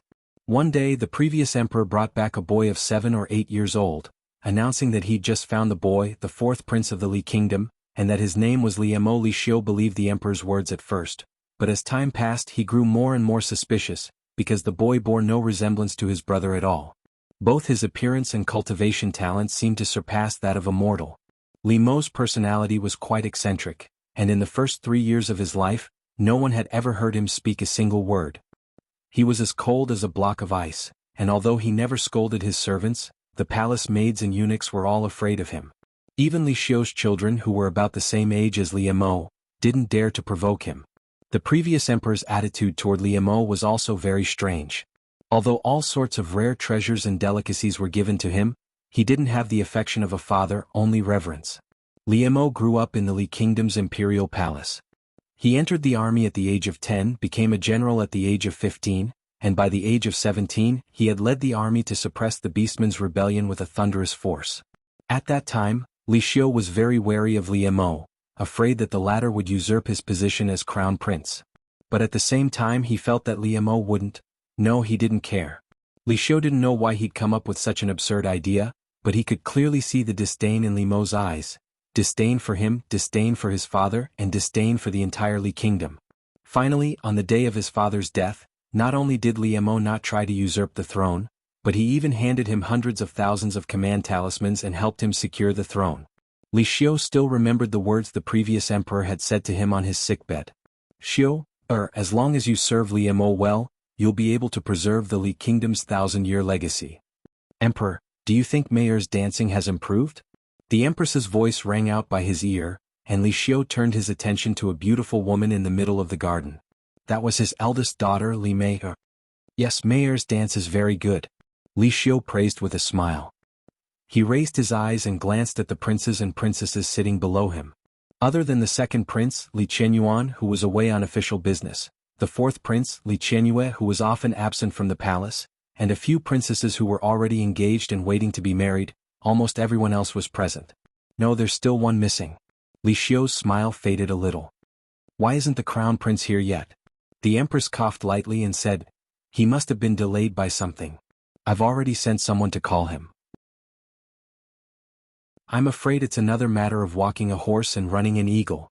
Li Xiu's smiling face finally sank. Seeing that Li Qianxiao wasn't around, the empress had sent people to search for him, but after searching the entire palace she still couldn't find him. The empress saw that the emperor's face had rarely darkened, so she turned around and ordered her attendants to search again. It was no wonder that the palace maids couldn't find Li Qianxiao. He was currently busy in a dark room in the back garden. Brother Zio, help me. I'm so uncomfortable. Xianxia's aphrodisiac had already reached its peak, and she writhed in agony as she wrapped herself tightly around the naked man. The man quickened his movements, straightened his back, and with a grunt, he flipped over and lay down in the flowering shrubs. Xianxia was finally cured of the aphrodisiac, and she fainted from exhaustion. The man rested for a moment before putting on his purple robe. As he glanced at the naked woman on the ground, his eyes shone with disdain. This man was none other than the crown prince, Li Qianxiao. He had actually been the first to arrive at the summer palace. Seeing that there was no one in the garden yet, he wandered around by himself. As he strolled, he suddenly heard a familiar voice. He craned his head to look, but what he saw gave him quite a fright. Why did that ugly girl from the Yun family dress up like a fairy to scare people again? He didn't invite her at all, did he? She was even chatting and laughing with his fourth brother, Li Qianhuan. It seemed that even his foolish brother had been fooled by Yun Ruoyan's fake beauty. He had originally wanted to expose Yun Ruoyan's ugly appearance, but when he thought of how he had run away in fear that night, he decided against it. If he were to expose Yun Ruoyan, he would become a laughingstock. Moreover, Li Qianxiao wanted to see what his usually carefree third brother's expression would be like when he saw the beauty by his side suddenly change. Even so, he didn't want to go to the flower viewing party anymore. His goal at the flower viewing party was to see the beauties in the first place, and with such a disgusting, ugly girl around, how could he possibly be in the mood to admire the beauties? As a result, he planned to apply for sick leave from the Rong Empress when the party was about to start. The flower viewing party usually began after dark, when the moonstones were at their brightest. It was only dusk and it was still early. Li Qianxiao strolled around the gardens. As the crown prince, Li Qianxiao had been quite busy recently. First, he had gone to the Yu kingdom to visit his family, then returned with Li Xiu to the Minghuang mountain to hunt. Finally, he'd had some free time these past few days to train his horse and walk with his hawk. It had been a long time since he'd last visited the gardens. In the distance, he saw that in the corner of the courtyard, there was an exceptionally beautiful magnolia tree. Under the cover of the dusk, it emitted a beautiful golden light. His footsteps turned and he couldn't help but walk over. As soon as he reached the tree, he heard a series of flirtatious whispers coming from the bushes nearby. Brother Zio, give it to me quick. Xianxia urged impatiently. No, this is the imperial palace. We can't do it here. Pei Zio refused. I can't take it anymore, I'm so sad. Xianxia was on the verge of tears. Pei Zio seemed to have sensed that something was wrong with Xianxia. Back in the garden, he had been dueling with someone when Xianxia had suddenly called him out, saying that she had something important to tell him. Pei Zio had followed her to this secluded place, where Xianxia had begun to wrap herself around him. For a moment Pei Zio felt dizzy. He knew that Xianxia liked him, but he'd always been the one to initiate intimacy, and it was usually just hugging. He'd never crossed the line like this before. "Qianying, what's wrong?" he asked, grabbing Qianying's naughty hand. Qianying still had a shred of reason left in her. Her clothes were disheveled and she lay limply in Peizio's arms. She opened her mouth and blew out a scorching breath, all of it landing on Peizio's neck. "I've been poisoned, save me." After saying this, Qianying completely lost her mind and began to tug at Peizio's clothes. Peizio's heart was in turmoil and he didn't know what to do. Xianxia looked disdainfully at the two lovebirds in the flowering shrubs, but at the same time he truly admired their audacity. He'd only dared to think about it, but he'd never actually put it into action. He'd wanted to summon the palace servants to capture these two and hand them over to the empress, but upon closer inspection, he realized that these two were familiar faces. Peizio couldn't be more familiar with them. The first time Xianxia had visited a red light district, he'd been the one who'd brought him there. Because of how strict the palace's rules were, he'd often come to the Pei family to visit. The Pei family was a place of debauchery and debauchery filled with beauties. It could be said that it was Xianxiao's paradise. However, Xianxia wasn't a fool. He knew what the Pei family wanted from him, and he'd told his father many of the secrets of officialdom over the years in his half-drunken stupor. Thus, they didn't owe each other anything. As for Qianying, Xianxia only knew that she was a daughter that the Yi family had been fostering with the Yun family. Ever since she was young she'd been adorable, but who would have thought that she'd be so unrestrained? Xianxia narrowed his eyes as he looked at Qianying's blushing skin. So what if they were having an affair? Why did they have to resort to drugs? He couldn't help but feel a burning rage in his heart. He was very familiar with the surroundings of the summer palace, and he knew that there was a greenhouse nearby, where no one would be at this hour. No longer suppressing his desire, he stepped forward and knocked Peizio unconscious with a single palm strike. In for a penny, in for a pound, he carried Qianying to the greenhouse. Xianxia took one last look at Qianying, who was still lying in the greenhouse. The corners of his mouth curled up and he turned to leave. Xianxia had unknowingly cured Qianying of her poison, and he felt that he'd done something good for her, so his mood improved. Apricot blossoms in the dawn, deep green in the evening, smoothing the sand. Drifting through a myriad of flowers, not a single leaf stains me, not a single leaf stains me, not a single leaf stains me. Ah, Your Highness, I finally found you. Eunuch Chang, the Empress's personal attendant, heard Xianxiao's humming from afar and hurriedly ran over. "Eunuch Chang, what business do you have with me?" Xianxiao asked with a smile. His heart was still in the clouds and he hadn't even recovered yet. "Your Highness, the flower viewing party has already begun, and His Majesty isn't happy to see you." Eunuch Chang couldn't help but panic when he saw Xianxiao's relaxed expression. "Her Majesty sent me to look for you and we've searched the entire Eastern Palace. So you were admiring the flowers in the Summer Palace."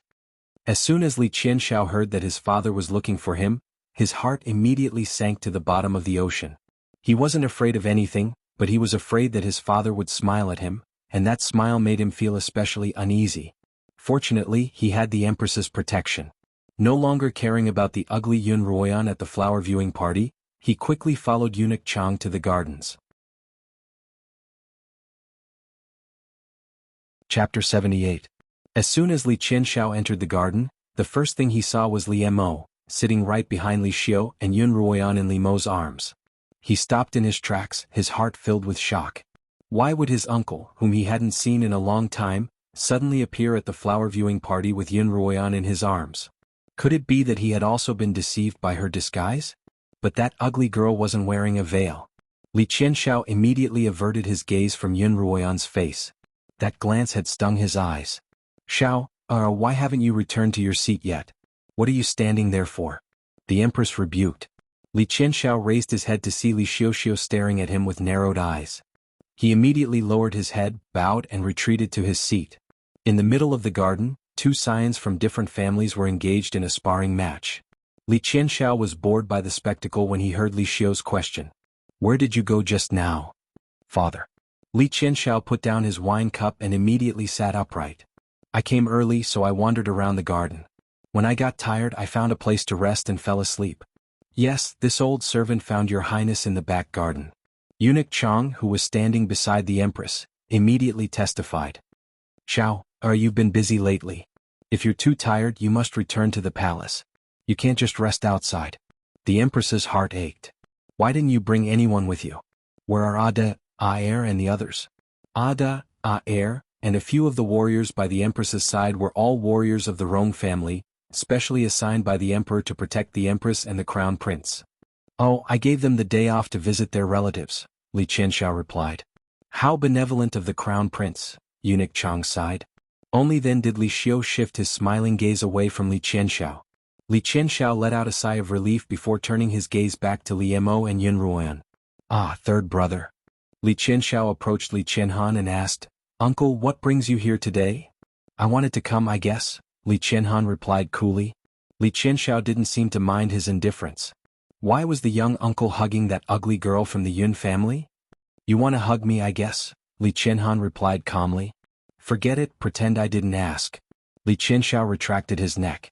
As the crowd watched, Xuanhuan sat on Li Mo's lap as though she were sitting on pins and needles.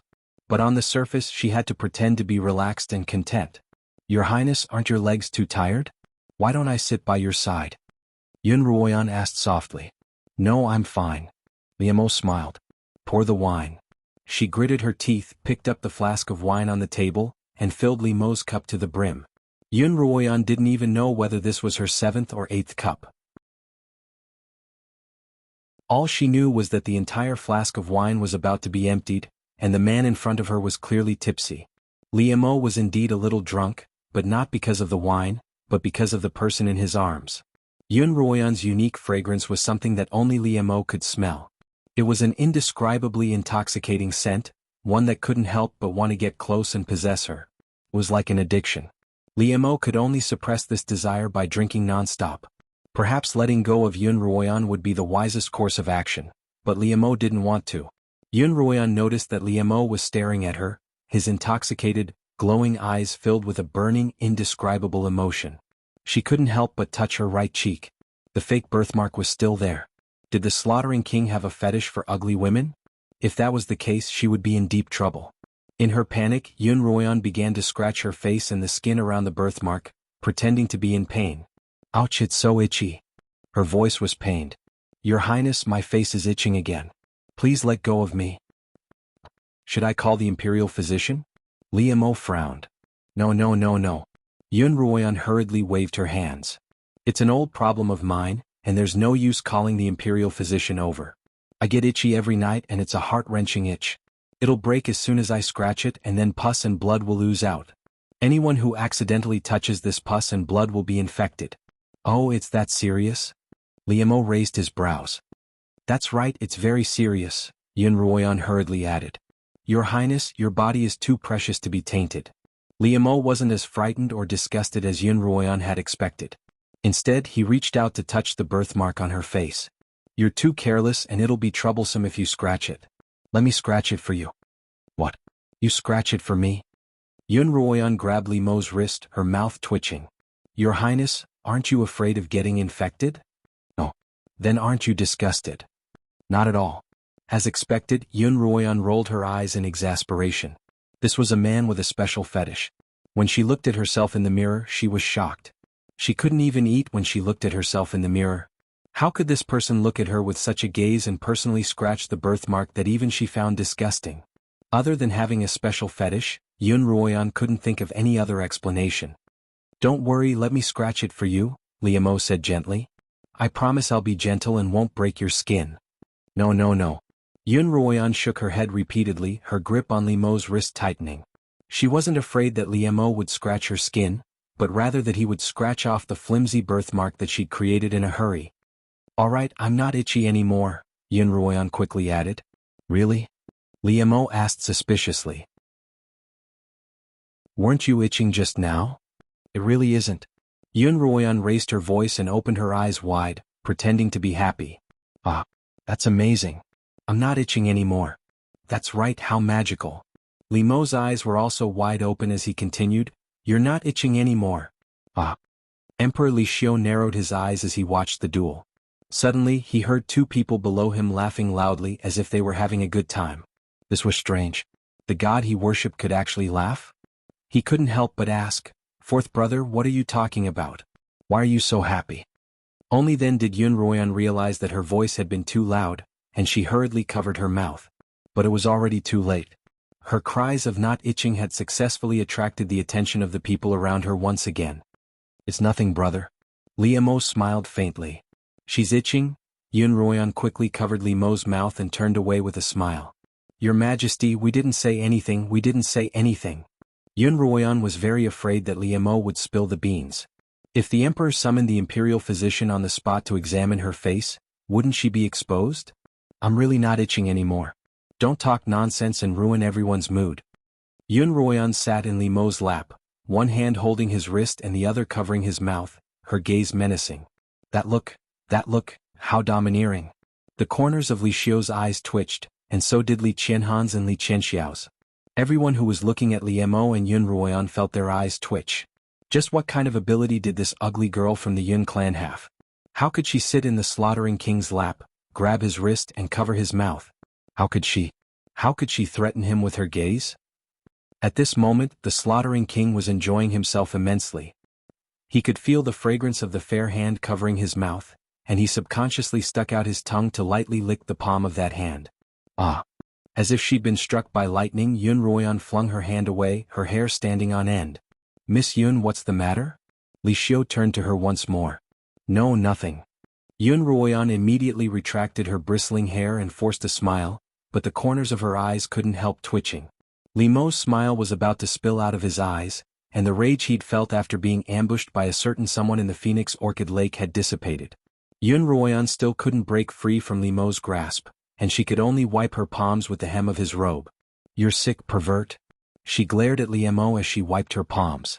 Although Li Xiu's eyes were focused on the duel, his attention was entirely on Li Mo and Xuanhuan.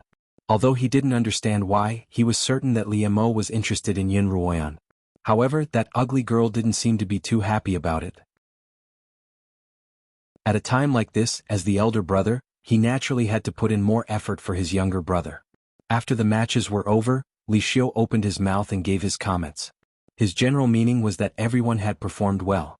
However, they couldn't afford to be arrogant, and they had to continue working hard to reach the next level. After saying this, he continued, "I'm sure everyone knows why the Empress and I are hosting this flower viewing party, so I won't dwell on it. None of the scions present are betrothed.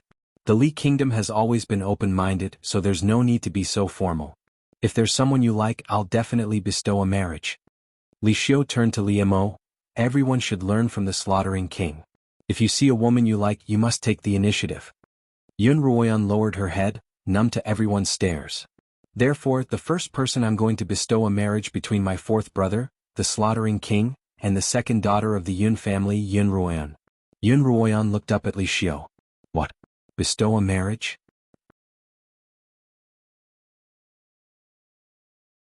Chapter 79. Li Xiu could tell that Li Mo was the one who took the initiative, while Xuanhuan was the one who had the upper hand. However, Xuanhuan's reaction was far more intense than he had expected. "I don't want to." Xuanhuan screamed, and her sudden burst of strength allowed her to break free from Li Mo's control. "I don't agree to this betrothal." Xuanhuan stood up from Li Mo's embrace and emphasized once more. Li Qianxiao had been drinking a mouthful of wine. When Li Xiu proposed that Xuanhuan and Li Mo be betrothed to each other, he almost choked on his drink. When Xuanhuan cried out, "I'm not willing," he almost spat out the wine in his mouth. She didn't want to betroth him? Everyone present was stunned. This ugly girl from the Yun family was actually refusing to betroth her to the slaughtering king? What right did she have to do that? She doesn't like the young uncle? Liu exclaimed in disbelief. "That's right. I think she's probably crazy. The young uncle is a godlike figure, and she dares to say no." "The fifth prince," Li Qianhui exclaimed. Everyone present was shocked except for the slaughtering king Li Mo. He looked at the girl in front of him. She was always full of surprises. From the first time he had fallen into her courtyard, she hadn't panicked or called for her family, nor had she coldly left him to his own devices. Instead, she had dragged him into her room and woken him up without anyone's knowledge. When she had approached him, in his daze, he had been attracted by the faint fragrance on her body, and he had uncontrollably kissed her. What confused him, however, was that there was a hint of a putrid odor mixed in with that fragrance. When Li Mo woke up and saw the birthmark on Xuanhuan's face, he realized that the putrid odor had come from a poison that had been planted in her body. This poison was so peculiar that even though Liemo had studied all sorts of spiritual herbs and poisonous herbs since he was a child, he couldn't tell what it was. However, this only piqued his interest, and before he left, he made Xuanhuan a promise.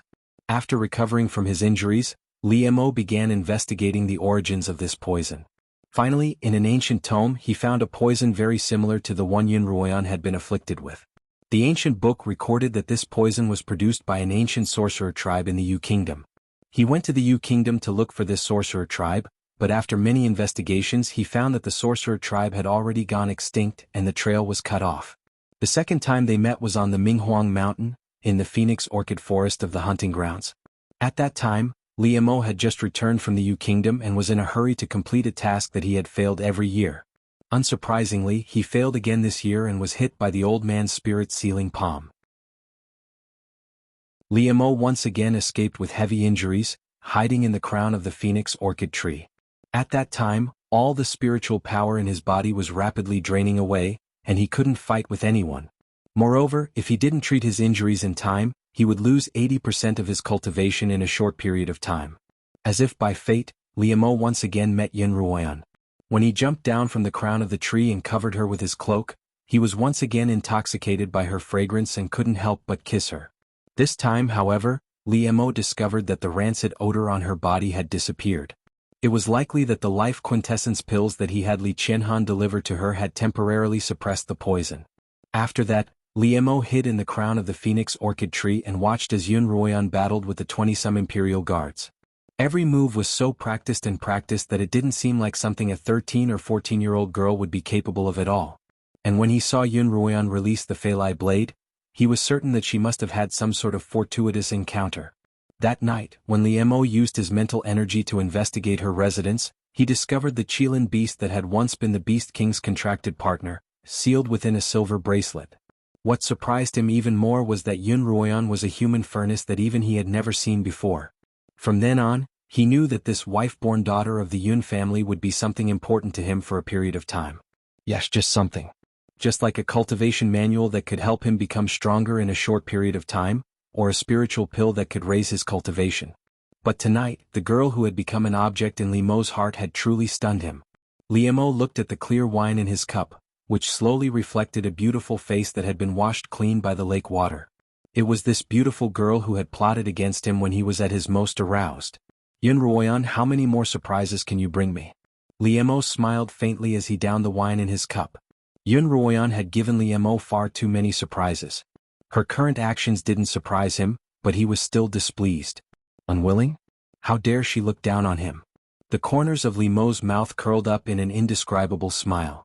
You don't agree to my betrothal? What? Li Xiu asked the question that everyone wanted to ask. Do you already have someone in mind? No. Has your family found a suitable partner for you? Not at all. Li Xiu squinted his eyes and stroked his beard. That's strange. As far as I know, your family is still alive, and it's not that you can't marry because you're a filial son. In that case, why are you doing this? What? Xuanhuan paused. In the eyes of others, this betrothal was definitely a way out of her league. Be it in terms of status, appearance, or cultivation, the slaughtering king was miles ahead of her.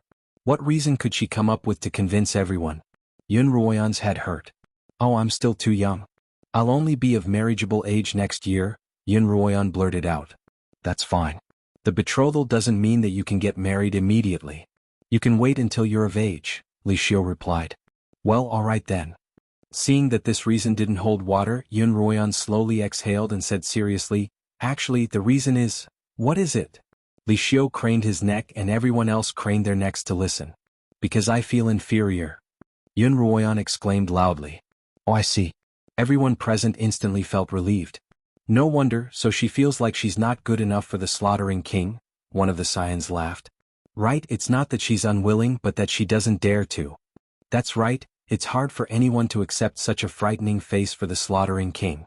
That's right, I can't accept it. Everyone else agreed. Liemo couldn't help but snicker. Xuanhuan would feel inferior?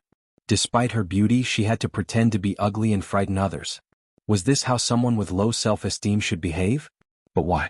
He was a little curious too. Xuanhuan heard the laughter behind her.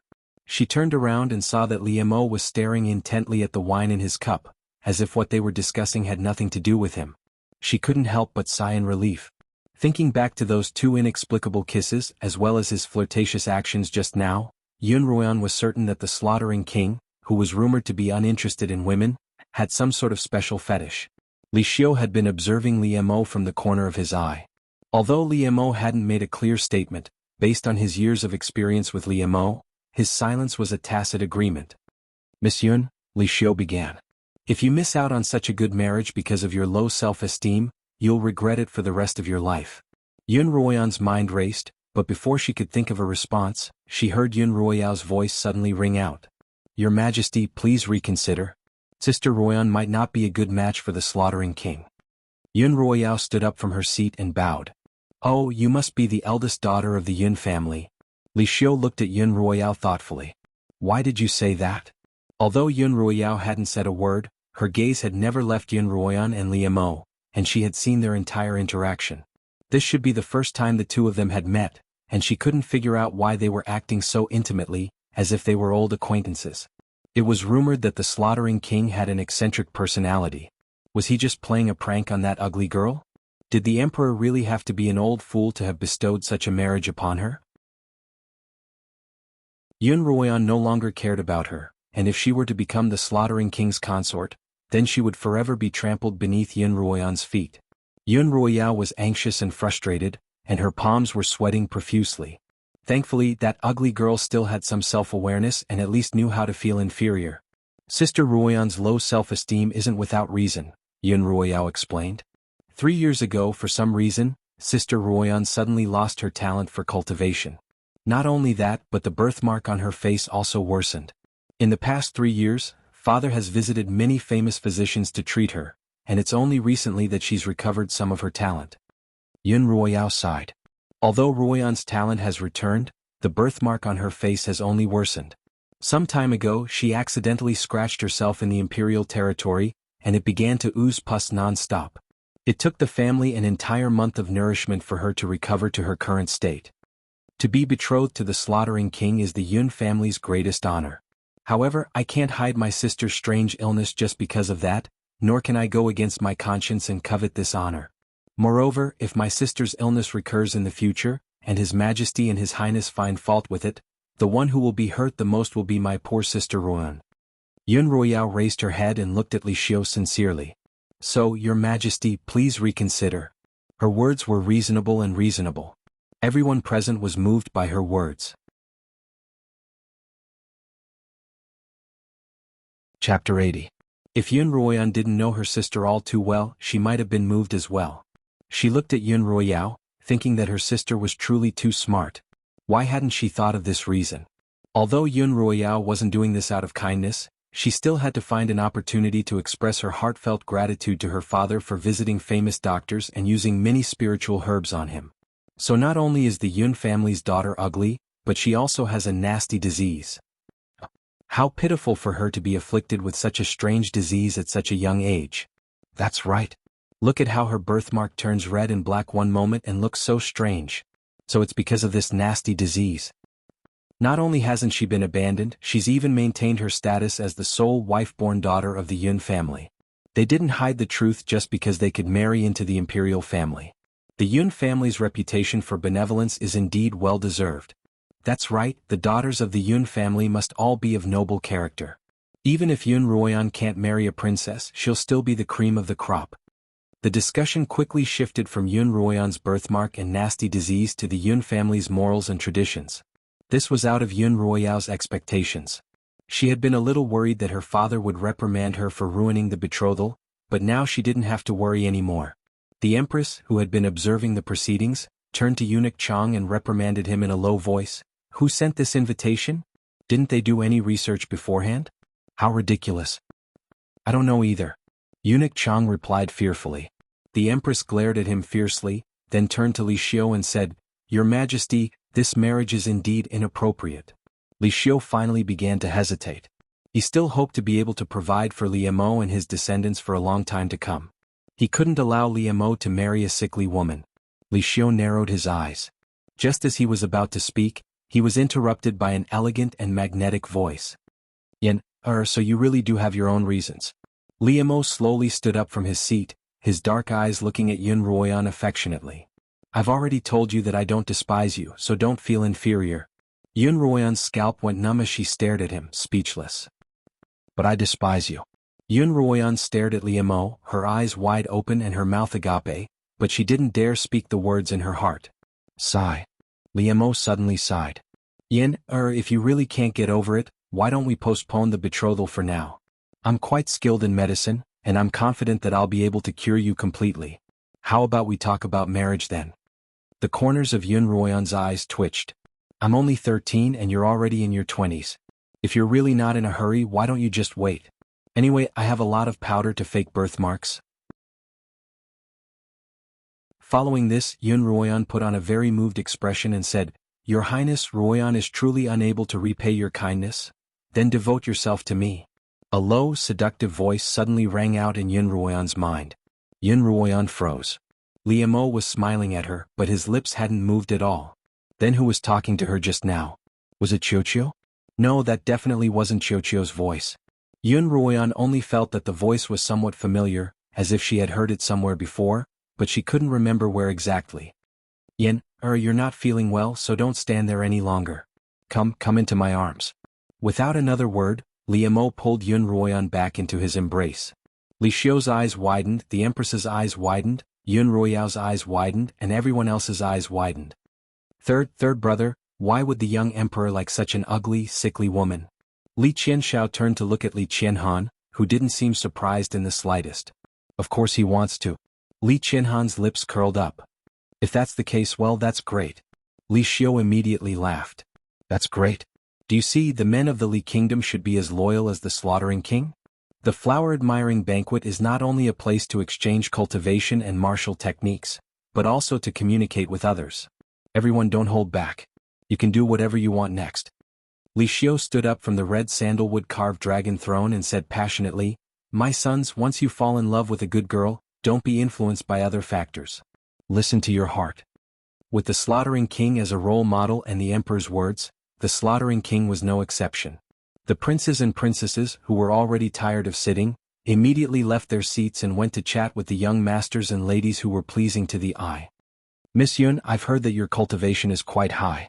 Would you mind giving me a few pointers? A man dressed in blue walked up to Yun Ruoyao and smiled. Only then did Yun Ruoyao recover from her daze. She hurriedly said modestly, I wouldn't dare. Let's exchange pointers. After that, she followed the young man to a corner to discuss their cultivation and feelings. Before she left, however, she glanced back at Liemo and Yun Ruoyan, and her suspicions deepened. What do you mean? Yun Ruoyan couldn't help but ask. Pour the wine. Liemo reclined lazily in his seat, looking as relaxed as ever. However, whenever Yun Ruoyan showed the slightest sign of struggling, an invisible force would immediately suppress her. Liemo looked at Yun Ruoyan, who was in his arms, like a kitten whose fur was bristling. She wanted to bare her claws, but when she realized that her opponent was a lion, she had no choice but to retract them. How adorable. Pour the wine and I'll tell you. Liemo smiled as he moved his cup closer to Yun Ruoyan. Yun Ruoyan sighed angrily. She picked up the flask in front of her and flipped it upside down, filling the empty cup with wine. Then she slammed the flask back onto the table. Is this enough? She turned to Liemo. Tell me, what do you mean by that? Liemo stared at the cup, his expression turning serious. Come closer, I'll tell you. Although Yun Ruoyan was still in Liemo's embrace, her upper body was leaning away from him. In front of so many people, I can't eat you, Liemo murmured. I don't want to tell anyone else. All right. Yun Ruoyan moved closer to Liemo, tilting her left cheek toward him, ready to listen. Liemo's gaze involuntarily moved from Yun Ruoyan's round ears to her white jaw and slender neck, then to her long eyelashes, her sharp nose, and her fair cheeks. Then he couldn't help but move closer again. Hey, what are you doing? Yun Ruoyan, who had been secretly kissed, let out another loud yelp. After that, she looked around anxiously. Thankfully, her scream was drowned out by the noise below. Because I've discovered that I've really fallen for you. Before Yun Ruoyan could explode, Liemo sighed. What should I do? You. Yun Ruoyan's eyes were about to pop out of their sockets. You're crazy. Pervert. The garden was bustling with activity, and a crowd of young men and women sparred, chatted, and laughed. The flower viewing party had reached its climax.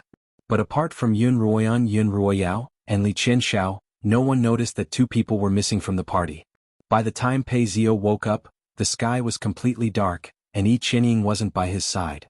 He wanted to stand up, but as soon as he moved he felt a sharp pain in the back of his neck. He had clearly been ambushed from behind, but why had this person only knocked him unconscious after noticing them? If it were someone from the palace, wouldn't that person have reported them? If not, who else could have appeared here at that time other than palace servants? When Pei Zio had followed Yi Qianying out of the garden, he had paid special attention to whether or not there were any signs following them. Pei Zio would never have guessed that the person who had ambushed him was his good friend, the crown prince, Li Qianxiao. Qianying, where are you?" Pei Zio called out in a low voice, but the surroundings were quiet. Other than the rustling of leaves in the wind and the chirping of unknown insects, there was no sign of a human being. Yi Qianying had been poisoned by an aphrodisiac and needed a man to cure it. They had been discovered, but no one had reported them. Then he had been knocked unconscious and Yi Qianying had disappeared. A bad premonition arose in Pei Zio's heart. Ignoring the pain in his neck, he sprinted toward the garden. By the time Pei Zio reached the garden, it was at its busiest. He looked around the crowd, but Yi Qianying really wasn't there. Even if he had a good impression of Yi Qianying, he still felt some pity for her. Earlier, when he had been summoned by Yi Qianying, someone had seen him. If something had happened to Yi Qianying, he wouldn't be able to explain himself. He was so anxious that a sheen of sweat formed on his forehead. Ignoring the pain in the back of his neck, Pei Zio ran toward the honey garden. By the time Pei Zio returned to the garden, it was at its busiest. He looked around the garden, confirming that Yi Qianying really hadn't returned. He knew that he couldn't delay this matter any longer. The longer he delayed, the harder it would be for him to explain himself. Unable to care about anything else, he walked up to the emperor's throne and suddenly knelt down. "Your Majesty, I want to file a report." Li Xiu was in the middle of a discussion with the empress about the marriages of his princes and princesses, when a youth suddenly walked up to him and knelt before him. "What kind of report?" he asked, narrowing his eyes. Because of Li Xiu's presence, Li Qianxiao was especially well behaved that night. He sat in his seat, not moving at all. His body didn't move, but his brain couldn't stop itself from moving. The erotic scene in the greenhouse replayed in his mind. Just as he was reminiscing about it, Pei Zio suddenly walked out of the crowd and approached Li Xiu, saying that he wanted to file a report. Li Qianxiao's heart skipped a beat. His hand trembled, and his wine cup fell to the ground with a clang.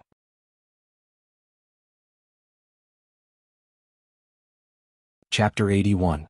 Li Xiu faced the kneeling Pei Zio, but his sharp gaze turned to Li Qianxiao. In each of the 4 empires on the Xuanhuan continent, there had been more than one instance of a crown prince usurping the throne. With history as a mirror, the emperors of the empires all treated their crown princes with both kindness and authority. Li Xiu had experienced this, and Li Qianxiao was naturally no exception. Li Qianxiao shivered when Li Xiu's gaze landed on him. Forcing himself to calm down, he bowed to Li Xiu. "I've had a little too much to drink." Li Xiu snorted coldly before returning his gaze to Pei Zio. "What case do you want to report?" Pei Zio took a deep breath and calmed himself down. Only then did he reveal how he had been knocked unconscious and how Yi Qianying had disappeared. Of course, he left out the fact that Yi Qianying had been poisoned. Yun Ruoyan, trapped in Li Mo's embrace, also pricked up her ears. Yi Qianying had poisoned her, and when Yun Ruoyan didn't see Yi Qianying or Pei Zio upon her return, she guessed that the two of them must have gone to find a place to neutralize the poison. She had been planning to use this incident to deal with the two of them once she returned, but things had developed in such a way that she hadn't expected. Yi Qianying had disappeared. "What? Sister Qianying has been kidnapped? What should we do?" Yun Ruoyan cried out in Li Mo's embrace, her concern obvious. Don't worry too much. This is the Imperial Palace and we'll definitely be able to find your sister." Li Mo had sent Li Qianhuan to investigate Yun Ruoyan's situation in the Yun family, and he naturally knew that her relationship with her sisters wasn't as harmonious as it seemed on the surface. Yun Ruoyan's sudden concern piqued Li Mo's interest. What was she up to this time? However, no matter what Yun Ruoyan was up to, Li Mo was more than willing to play along with her. As a result, he turned to Li Xiu. "Brother, who would be so bold as to ambush and kidnap someone in the palace? The culprit must be punished severely." "Of course." Li Xiu's smiling face turned serious. He immediately summoned the guards and ordered them to search the entire palace. They had to find the missing xianxia and capture the culprit. In his anxiety, Pei Zio hadn't noticed Yun Ruoyan and Li Mo until Yun Ruoyan's scream caught his attention. When he saw Yun Ruoyan sitting in the slaughtering king's lap, he couldn't help but stare at the two of them for a moment longer. Yun Ruoyan suddenly raised her head and met Pei Zio's gaze. Although Pei Zio was surprised, he didn't panic. He only looked away after exchanging a glance with Yun Ruoyan. Seeing that he didn't seem to be lying, Yun Ruoyan couldn't help feeling suspicious. Had Xianxia really been kidnapped? So who could have done it? The royal palace of the Li Kingdom had always been heavily guarded, and it was extremely unlikely that anyone would be able to break through the layers of security and enter the rear courtyard to commit a crime, unless the perpetrator was someone from the palace. Yun Ruoyan's gaze swept across the yard. Some of the young masters in the yard were looking in her direction, discussing what had happened. Some were still doing their own things and weren't affected. However, not a single one of them looked like a thief. Yun Ruoyan's gaze swept across the yard, finally landing on the crown prince, Li Qianxiao. When she saw him hunched over in the same position for a long time, her heart skipped a beat. Although Li Qianxiao was trying his best to hide it, the nervousness radiating from his heart couldn't escape Yun Ruoyan's eyes. When she recalled that the crown prince had arrived long after the flower viewing party had begun, as well as his character, Yun Ruoyan's heart immediately cleared up. She couldn't help but curl the corners of her mouth, revealing a smile of understanding. Yen, what happy memories have you had? Li Mo whispered into her ear. Can you say that you're having a good time with me? Yun Ruoyan's scalp tingled as Li Mo's warm breath brushed against her ear. She turned around with a fake smile. Slaughtering King, would you be interested in watching a good show? Since Yen is in such a good mood, how could I not accompany you? Li Mo smiled. The two of them smiled at the same time. Young Master Pei, Yun Ruoyan began. May I know where you and my cousin were attacked? Could you bring us there to take a look? I'm so anxious that I want to search for them myself. Sister Ruoyan, you're right. We can't just sit here and do nothing. Yun Ruoyan's request received a rare approval from Yun Ruoyao. Li Mo also spoke up. The palace is so large and it'll take a long time to search through every nook and cranny. In any case, the banquet is almost over, so why don't we all help out? Young Master Pei will lead the way, starting from the place where they were attacked. Li Xiao naturally wouldn't object to Li Mo's suggestion. As a result, the Emperor, Empress, and the 30-some scions followed Pei Zio to the rear garden. Pei Zio brought them to a small garden in the northwest corner of the garden, where he stopped. This is the place where I was knocked unconscious. Yun Ruoyan looked around and frowned. Young Master Pei, why would Sister Qianxia follow you to such a remote place? Yun Ruoyan's question immediately caused the crowd to whisper amongst themselves. The youths who were nearing adulthood and those who had just reached adulthood were beginning to understand the relationship between a man and a woman. Naturally, they could understand why a man and a woman would hide in such a remote corner.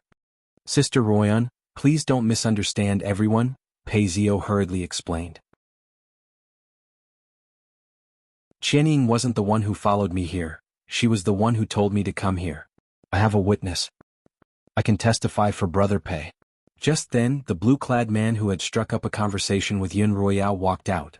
Before the banquet began, Brother Pei and I were exchanging martial techniques. Miss E suddenly came to find Brother Pei, saying that she had something important to tell him. She seemed really anxious, so young Master Pei left with her. I saw it with my own eyes. Oh, I see. Yun Ruoyan nodded. What urgent matter did my cousin have to tell you, young Master Pei? Pei Zio was so eager to extricate himself from the matter that he almost blurted out the fact that Xianxia had been poisoned, but he swallowed the words back down. If he did, it would only make things worse, so he decided to pretend that he didn't know anything. I don't know either. Before she could say anything, I was knocked unconscious. Finding Xianxia is the most important thing right now, Yun Ruoyao said anxiously. All right, everyone, don't just stand there. Let's look around. As soon as Li Xiao gave the order, the crowd spread out to search the garden. A eunuch brought over chairs for Li Xiao, the Empress, and Li Mo, fourth brother. Let them search. Let's rest for a while. Li Mo pulled Yun Ruoyan to Li Xiao's side. As soon as they sat down, as if remembering something, he turned to Li Xiao. Brother, do you remember the greenhouse nearby? Of course I do. Li Xiao replied with a smile. That greenhouse used to be where he grew his flowers and plants, but when Li Mo arrived, he took it over without a word, plucked out all his exotic flowers and plants and replaced them with medicinal herbs. Li Xiao's heart ached for a long time. Although Li Xiao was old enough to be Li Mo's father, He always seemed to lose out to Liemo. Fourth brother, why are you suddenly asking about this? I haven't been to the summer palace in a long time. Would you be willing to accompany me to that greenhouse? Liemo smiled. It was rare for a deity who would disappear for 2 or 3 years to be in the mood, and Li Xiu was naturally willing to accompany him. Fourth brother is in such a good mood, how can I not accompany you? Li Xiu said as he stood up, let's go now. Li Qianxiao's legs buckled when he heard this, and he almost fell to the ground. Xiao, are you feeling unwell? The flower viewing party's already over, so why don't you head back first? The empress suggested. Li Qianxiao felt as if he'd been pardoned. Just as he was about to nod, Li Xiu, who was walking in front of him, spoke up. How could a man be so weak? It's rare for your uncle to be in such a mood, so keep him company. Li Qianxiao's heart sank and he couldn't help but tremble as he followed behind. As he walked, he thought that no one could possibly have noticed what he'd done. Besides, he was the dignified crown prince. Who would dare to casually suspect him? Even if they suspected him without solid evidence, as long as he didn't admit it, who would dare to treat him like this? As he thought of this, his heart slowly calmed down and his legs stopped trembling. The moonlight was bright tonight, and with the moonstones scattered throughout the garden, visibility was almost as good as during the day. Xuanhuan was walking by Li Mo's side, and as she tilted her head slightly, she saw Li Qianxiao's expression change. Her gaze landed on Li Qianxiao's violet gold crown, and when she saw that the bead on it was trembling so much that it looked like it was about to fall off, her smile widened even more. Eunuch Chong, who was in charge of the garden's affairs, was most familiar with the surroundings and he led the way. Before long they arrived at the greenhouse, where Eunuch Chong turned around and bowed to Li Xiu and Liemo. It's too dark in the greenhouse, so allow me to light the lamps. After saying that, he walked into the greenhouse with a few young eunuchs. Although he was confident that he wouldn't be exposed, Li Qianxiao couldn't help but clench his fists nervously. Li Xiu looked at the greenhouse and couldn't help but sigh. I haven't been here for a long time. I still remember that I used to raise many rare and precious flowers and herbs here. Unknowingly, a day has passed since I started tending to them. Those days of leisure are gone for good. Brother, it's the people's fortune that you're so diligent in governing the kingdom. Now that the Li kingdom is the leader of the 4 kingdoms, you've contributed greatly. Li Mo's rare flattery immediately elicited a hearty laugh from Li Xiu. Fourth brother, you're too kind. At this moment, a cry of alarm suddenly came from the greenhouse. Then Eunuch Chong stumbled out with a few young eunuchs and shouted in a shrill voice, Your Majesty, there's a woman in the greenhouse.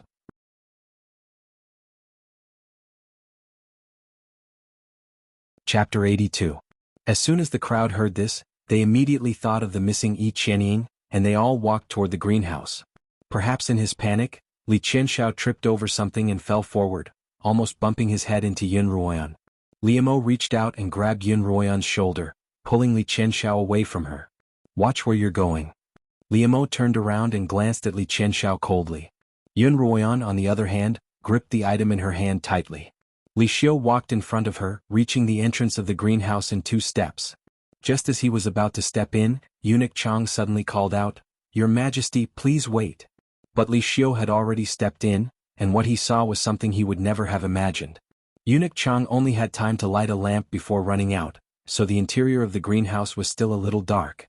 However, in the dim light, those who entered the greenhouse were able to clearly see the naked girl lying on the ground.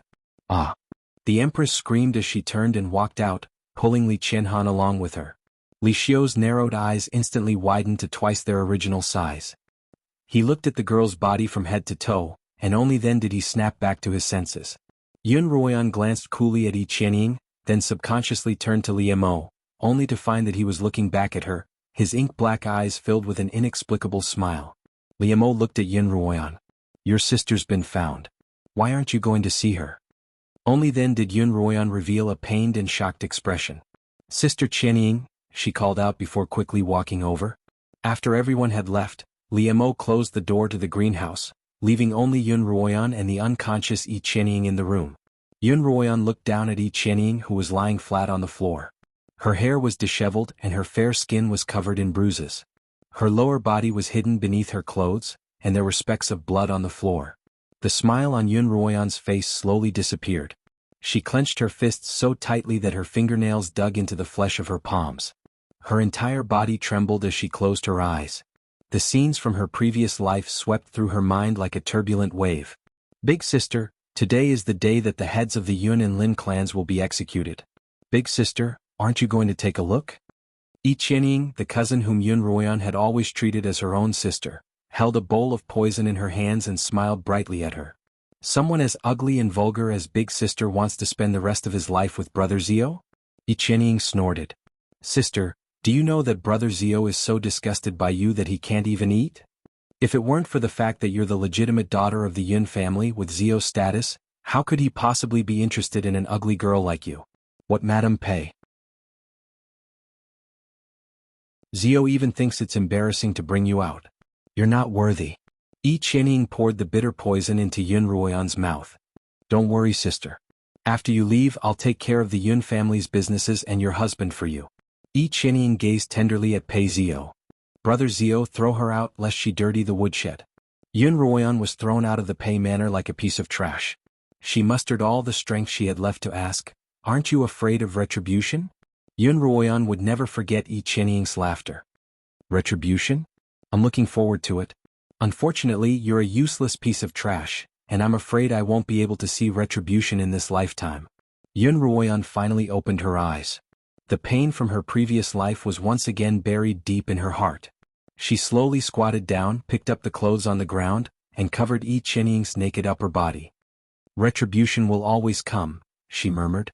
The sins you committed in your previous life won't be able to escape in this one. How unseemly, how unseemly. Outside the greenhouse, the Empress was panting. How could something like this happen in the palace?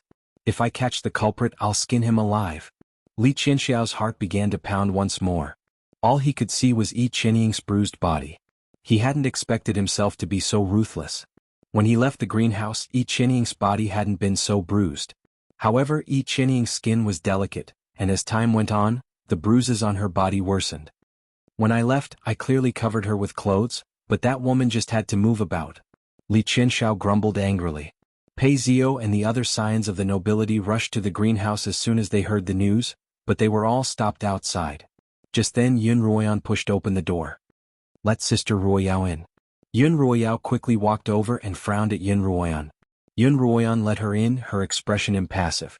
When Yun Ruoyao entered the greenhouse and saw Xianxia on the ground, she immediately sucked in a breath of cold air. This sister of hers was doomed.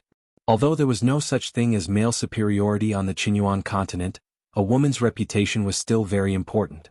A woman who lost her reputation, no matter how noble her status, would have a hard time finding a good husband. Xianxia, wake up, wake up.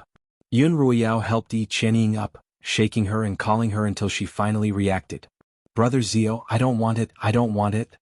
Xianxia was still in a daze and she kept calling out Pei Zio's name. Xianxia, open your eyes and tell me who did this. Was it Pei Zio? Yun Ruoyan shook Xianxia's shoulders, and Xianxia finally opened her eyes. Confused, she looked at Yun Ruoyao's angry expression. Sister Ruoyao, what's wrong? You're asking me what's wrong? What's wrong with you? Yun Ruoyao lowered her voice and chided him. You've completely embarrassed the Yun family. Although Xianxia was a young miss of the Yi family, she had grown up in the Yun household and received the Yun family's tutelage. For something like this to happen, the Yun family was naturally the one to be disgraced. Xianxia lowered her head and looked at herself. She was clearly frightened by her own appearance, and just as she was about to scream, Yun Ruoyao covered her mouth with her hand. Haven't you embarrassed yourself enough? Yun Ruoyao growled. All the scions of the Li kingdom are outside. Do you want the whole city to know about this? Hearing Yun Ruoyao's words, Xianxia panicked even more. She grabbed Yun Ruoyao's arm and cried, Sister, what should I do now? Where's Brother Zio? He'll definitely take responsibility for me. Not necessarily, Yun Ruoyan replied coolly, standing by the side with her arms crossed. Only then did Xianxia notice Yun Ruoyan. Her eyes immediately widened as if she had seen a ghost. Why you? Yun Ruoyan knew what Xianxia was going to ask. You want to ask why I was fine but you were poisoned. What are you talking about? What poisoned? I don't understand, Yun Ruoyao replied. Our dear sister drugged me with an aphrodisiac. Not only did she fail to harm me, she even suffered the consequences of her actions. Yun Ruoyan smiled coldly at Xianxia. This is retribution. Let me tell you another piece of bad news. Your brother Zio doesn't seem to be willing to admit to it. What did you say? Yi Qianying stood up abruptly. No, he won't. Yun Royale looked at Yi Qianying's crazed expression and felt incredibly disappointed. She had been hoping to win her over to her side, but she hadn't expected her to ruin her plans. I'm going to look for Brother Zio, I'm going to look for him. Yi Qianying tried to stand up, but the pain from her lower body caused her to fall back down. He was the one who told us to look for you. Yun Ruoyan looked at her coldly. He told everyone that when you were together in the back garden, he was knocked unconscious, and when he woke up, you were gone. According to him, he wasn't the one who cured the aphrodisiac in your body. Yi Qianying was stunned. She shook her head vehemently. No, that's impossible. She turned to Yun Ruoyao and begged, Sister Ruoyao, please help me find Brother Zio, please, I beg you, find him. Yun Ruoyao didn't even want to look at this troublesome cousin of hers, but she still had to act like the eldest daughter of the Yun family. Put on your clothes. Pei Zio is outside and so is the Emperor. We'll get justice for you today. Yun Ruoyao opened the door to the greenhouse, and Li Xiu, Li Mo, the Empress, Li Qianxiao and Pei Zio walked in. What's going on? A young master asked a skinny eunuch. Coincidentally, this eunuch was one of the men who had followed Eunuch Chang into the greenhouse to light the lanterns. The eunuch looked left and right, then craned his neck and sighed. How pitiful. There's not a single part of that young Mrs. body that's unscathed. Really? Really? The youth exclaimed in shock. Of course. The eunuch couldn't help raising his voice. I saw it with my own eyes. With a slap, a horsetail whisk landed on his head. Eunuch Chang berated, Do you not want your head or your tongue anymore? The eunuch was so frightened that he immediately ran away, trembling. At first, no one really believed the eunuch's words, but after Eunuch Chang's words, everyone was convinced that the eunuch was telling the truth. News of Miss Yi, who had been raised in the Yun family, being raped spread throughout the streets and alleys of the Li Kingdom. Brother Zio. As soon as Yi Qianying saw Pei Zio enter, she quickly walked up to him. Pei Zio hurriedly retreated. Miss Yi, please behave yourself. Miss Yi, please behave yourself. When Yi Qianying heard this, she felt as if her heart had been plunged into an icy abyss, and her entire body turned icy cold. Brother Zio, don't you want to take responsibility for me? Yi Qianying's tears fell like pearls from a broken necklace. She looked truly pitiful. From the moment Yi Qianying disappeared, Pei Zio knew that he couldn't have her anymore. When he heard Yi Qianying say that she wanted him to take responsibility, he abruptly raised his head and asked, Why should I take responsibility for you? Miss Yi, you must be mistaken.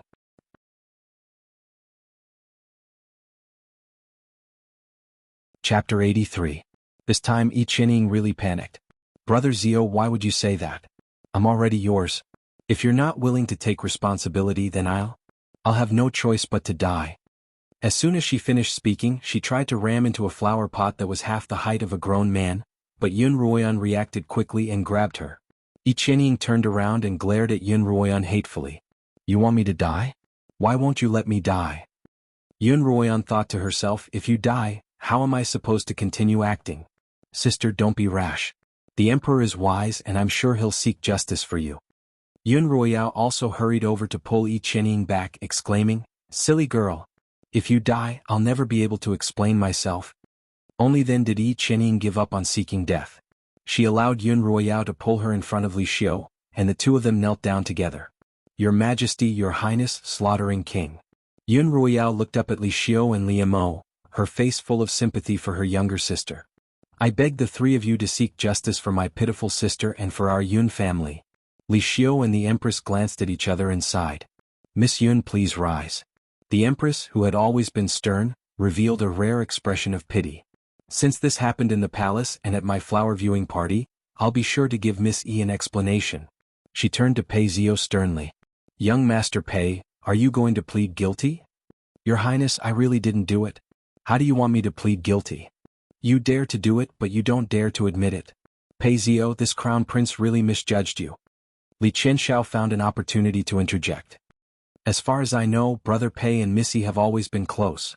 Since something like this has happened, if Brother Pei isn't willing to take responsibility, are you really going to force Miss Yi to her death? Li Qianxiao wanted nothing more than to pin the blame on Pei Zio. If Pei Zio could take the blame for this incident, he would surely treat the Peis well in the future. However, Li Qianxiao's idea was clearly unrealistic. Pei Zio glanced at Yi Qianying. She was leaning against Yun Ruoyao's chest, crying so hard that she couldn't catch her breath. Her pitiful appearance moved everyone present. Pei Zio was getting more and more depressed. "Your Highness, please don't speak nonsense." Pei Zio puffed out his chest and declared confidently, "If it was Zio's doing, then Zio will definitely take responsibility. However, this was definitely not Zio's doing. I hope Your Majesty, Her Highness, and the Slaughtering King will investigate this matter thoroughly." Li Xiu was puzzled by Pei Zio's lack of guilt, but the Empress was furious. "Pei Zio, do you think she would accuse you of something like this?" She then turned to look at Yi Qianying and said gently, "Miss Yi, a woman's reputation is especially important to her. I want you to tell me clearly, was young Master Pei the one who ruined your reputation?" Yi Qianying looked at Pei Zio resentfully, but Pei Zio didn't even look at her. Yi Qianying's love for him was about to shatter into countless pieces. What? He was clearly the one who did it, so why wouldn't he admit it? Was it because she was too proactive that he found her shameful? Or was all the kindness he'd shown her was fake? No matter what the reason was, Yi Qianying knew that Pei Zio was her only hope. If she didn't grab hold of this straw, her life in the future would be worse than death. "Your Highness." Yi Qianying fell to her knees and sobbed. "No matter how muddle-headed I am, how could I have made such a mistake? During the Imperial Territories trial, Brother Zio and I had already promised to marry each other, and he promised that he'd find an opportunity to propose marriage to me. But now, for some reason he's refusing to admit it. Sister Ruan, are you the one who won't let Brother Zio take responsibility for me?" Yi Qianying suddenly turned to Yun Ruoyan and continued with teary eyes, "I know that Brother Zio is closer to you, and I know that my status isn't as noble as yours. But as long as you agree to my relationship with Brother Zio, I'm willing to serve you and Brother Zio forever." Yun Ruoyan laughed coldly in her heart. Just as she was about to speak, Li Mo's cold voice rang out. "Missy, what are you saying? Why would my future consort share a husband with you?" Yi Qianying paused, unable to believe what she was hearing. "Your Highness, what did you say? I'm your consort?" "That's right." Li Mo stretched out an arm and placed it naturally on Yun Ruoyan's shoulder. His black, pearl-like eyes looked at Yun Ruoyan lovingly. "I've already announced at the flower viewing party that once Yenna reaches marriageable age, I'll propose marriage to her and take her as my consort. Missy, you don't have to worry about anyone stealing your husband." Yi Qianying knelt on the ground, unable to believe what she was hearing. However, the Slaughtering King's words couldn't possibly be false, and the love in his eyes couldn't be faked either. Yi Qianying's hands clutched the hem of her dress tightly. For a moment, she forgot about her own situation, and her heart was filled with so much jealousy and hatred for Yun Ruoyan that her heart ached. Why? What right did Yun Ruoyan have to gain the Slaughtering King's favor? She clearly had a disgusting face. Both of them had grown up without a mother's love, and they'd lived a lonely, destitute life in a large, scheming family. Both of them had the noble status of a wife-born daughter, but they hadn't been able to enjoy that kind of honor. Both of them were in the same boat, and logically speaking, they should have become good sisters, comforting each other. But Yi Qianying just couldn't look at Yun Ruoyan's face without a care in the world. Whenever she saw Yun Ruoyan's pitiful appearance, Yi Qianying seemed to see a shadow of herself in the past. She hated Yun Ruoyan just as much as she hated her past self. As a result, she joined the others in trampling on Yun Ruoyan, harming her even more, as if this was the only way she could find a sense of superiority, a sense of balance. But why? Why had this ugly girl who'd been trampled on by them, slowly stood up? Not only had she regained the favor of her grandmother and Yun Lan, but even the Crown Prince and Brother Zio had been bewitched by her false appearance. And now, even the Slaughtering King had fallen for her. Could it be that she really wasn't human? Yi Qianying suddenly recalled the scene of Wang Kuang pointing at Yun Ruoyan before his death, screaming, "You're not human. You're a demon, a demon." Yi Qianying subconsciously looked toward Yun Ruoyan. Coincidentally, Yun Ruoyan was also looking at her. Her clear eyes seemed to exude a disdainful light. The way she looked at Yi Qianying was as if she were looking at an ant. With just that one glance, Yi Qianying was so shocked that she almost fell to the ground. She really wasn't the ugly girl she'd once been. Yi Qianying forced herself to calm down, but she didn't dare look at Yun Ruoyan again. All she could do was keep calculating in her mind. Although her appearance was still that ugly girl, her eyes were clearly that of a different person. Could it be that she'd been possessed? Or had she been possessed by a demon? She'd only just discovered it now. This new discovery instantly resolved many of Yi Qianying's doubts, but it didn't solve her current predicament. Your Majesty, Your Highness, the slaughtering king and the crown prince, Pei Zio began solemnly. Pei Zio continued solemnly, Missy can't be certain that I'm the one who ruined her reputation. He took a deep breath and all of his affection for Yi Qianying dissipated. Because Missy has been poisoned by an aphrodisiac. And those afflicted by this aphrodisiac have no sense of judgment. What? Everyone was shocked and the Empress raised her voice. Pei Zio, don't spout nonsense. How could there be such an aphrodisiac in the palace? Zio wouldn't dare. Pei Zio stared at the Empress calmly. Missy suddenly found me and said that she had something important to discuss with me, so I followed her to that little garden. Then, Missy did some very strange things and I naturally rejected her in every possible way. When I pressed her further, she said that she had been afflicted by an aphrodisiac and wanted me to cure her. I was just about to bring her to His Majesty and Her Highness to find an imperial physician when I was suddenly attacked. Pei Zio pointed to the heavens and swore, I dare swear to the ancestors of the Pei family that I wasn't the one who ruined Miss Yi's reputation. As soon as Pei Zio finished speaking, Yi Qianying slumped to the ground, paralyzed. No. Impossible. If it wasn't Brother Zio, then who could it be? Who could it be? Yi Qianying had lost her innocence for no reason, but she didn't know who had done it. She couldn't even cry now. The palace guards, the scions and the princes, Pei Zio bowed. Pei Zio bowed and said, any man who wandered around the back garden during that period of time is a suspect, not just Zio. How dare you suspect the princes? The Empress shouted. Pei Zio bowed again. Your Majesty, Her Highness and Your Highness, please investigate and prove my innocence. Li Qianxiao hid behind the Empress, not even daring to breathe loudly. Li Xiu, on the other hand, glanced at Li Qianxiao with a pair of glowing eyes. Xuanhuan felt that the time had come. She walked over to Yi Qianying's side and was about to help her up when, as if she had seen something, she pointed at a crack in the stone slabs in front of them. Hey, what's that? Everyone's gazes followed the direction of her finger. Under the dim light and moonlight, there was a sparkling purple-gold pearl wedged between the cracks of the stone. Pei Zio immediately walked over and bent down to pick up the bead. He said excitedly, this must have been left behind by that man. He hurriedly handed the bead to Li Xiu. Your Majesty, this bead is an accessory for a crown. As long as we find out whose crown it came from, it'll be the man who ruined Miss Yi's reputation. Li Xiu took the bead, his slender fingers clenching tighter and tighter, his red nails gradually turning white. The Empress's eyes widened in shock as she slowly turned her head to look at Li Qianxiao's crown. The purple gold bead that should have been there was indeed gone.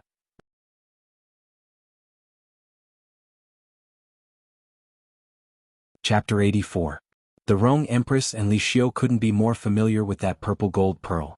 It was a tribute that the Qin kingdom had sent at the beginning of the year.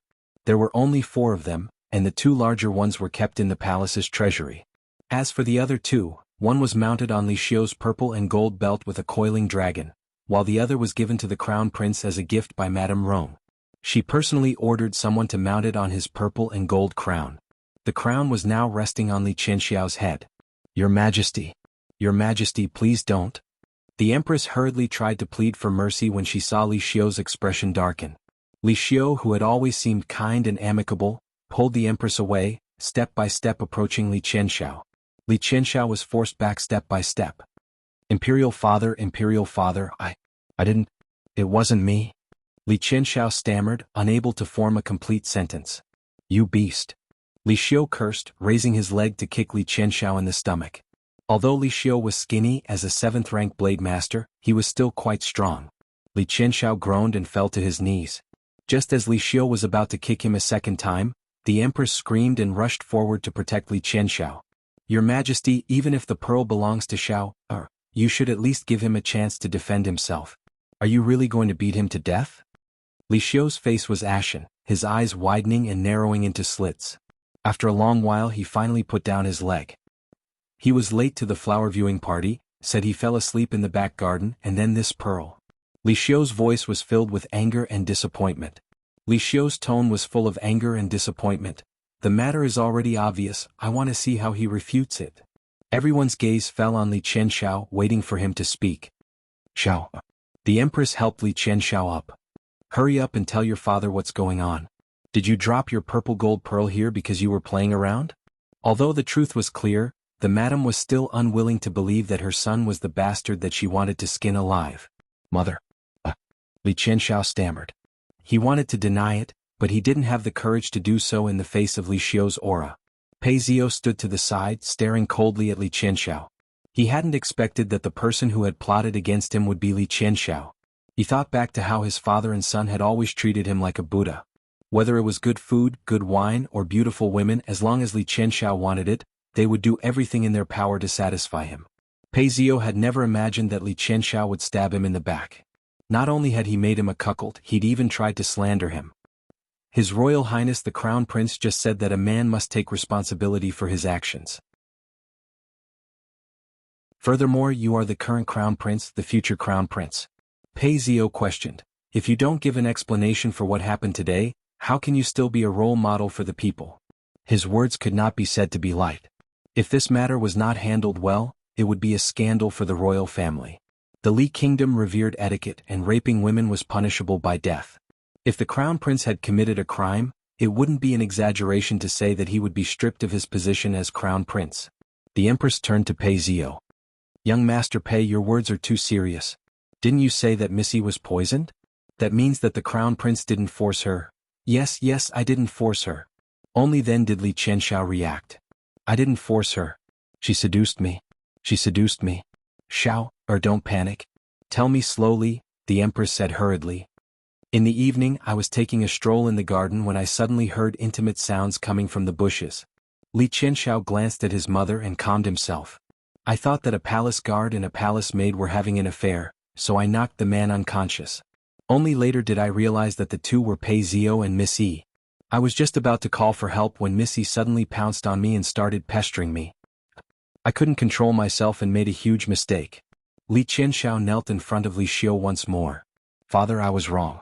Since this is my first offense, please forgive me this once. Yi Qianying sat on the floor like a lifeless puppet. She refused to believe that the person who had stolen her chastity wasn't her brother Zio. She stared at Pei Zio's cold back, feeling as if her entire body had been plunged into an abyss of despair. Your Majesty, Xiao is a hot-blooded man and Missy did it willingly. You can't just blame Xiao for this, the Empress said to Li Xiu, her gaze landing on Yi Qianying, who was still kneeling on the floor. A look of disdain surfaced in her eyes. How could such a good girl be poisoned for no reason? Judging from her attitude toward Pei Zio, could it be that she'd purposely thrown herself at young Master Pei, then set up a trap for everyone to find out so that the Emperor could bestow a marriage upon her? This sort of ploy wasn't anything new in the palace, but her son had been made a scapegoat for someone else. The Empress was furious, but she didn't let her emotions show on her face. Regardless of who was right or wrong, Li Qianxiao had already taken Yi Qianying's chastity. If she wanted to appease the Emperor and silence the crowd, she could only grit her teeth and swallow the insult. The Empress made up her mind, then turned to Yun Ruoyao. Miss Yun, hurry up and help Missy up. The floor is too cold. Since the Crown Prince was the one who did this, we'll definitely take responsibility for it. In a few days I'll send someone to the Yun and Yi families to propose marriage and have Missy marry the Crown Prince as soon as possible. Li Qianxiao straightened up abruptly and looked at the Empress, his eyes filled with reluctance. Whenever he thought of how intimate Yi Qianying had been with Pei Zio, Li Qianxiao couldn't help but feel disgusted. When he'd toyed with Yi Qianying, he'd felt no different from a prostitute in the brothel. But now, his mother wanted him to marry her. He hadn't been betrothed yet, and the position of Crown Prince's consort had always been vacant. Was he going to marry the daughter of a minor family just because of such a small matter? She was going to be the Empress one day, a woman who would be worshipped alongside him. Mother, I don't. Shut up. The Empress turned around and glared at him. Mother. Li Qianxiao panicked. What, are you still not willing? Li Xiu asked coldly. If you can't take responsibility for your own actions, I'll have to reconsider whether there's a more suitable candidate for the Crown Prince position. These words were like a curse that bound Li Qianxiao tightly. All of Li Qianxiao's reluctance was condensed into a single sentence. Yes, I'm willing. Yun Ruoyao hadn't expected things to turn out this way.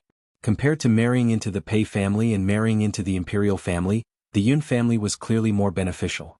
This was truly a blessing in disguise. Thank you, Your Majesty, for helping Sister Qianying. It's Qianying's good fortune to be able to marry the Crown Prince. By this time Yi Qianying's mind was a mess.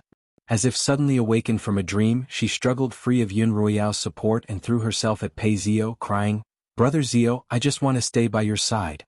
Even if it's just as a concubine or even as a servant, I'd be happy." Pei Zio hurriedly dodged.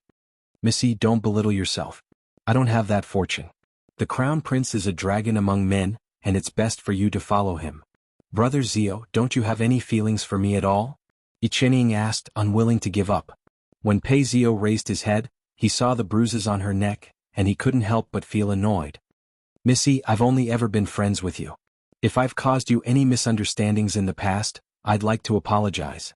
Pei Zio bowed respectfully to Yi Qianying, clearly expressing his attitude. "From now on, I hope you'll take care of yourself." Yi Qianying suddenly smiled bitterly. Indeed, she was no longer a virgin, and yet she was still so worthy of Pei Zio. In fact, she knew deep down that even if she'd been unharmed, she might not have been able to join the Pei household. The Pei family was the sole heir of 3 generations, and they had to marry someone of equal status.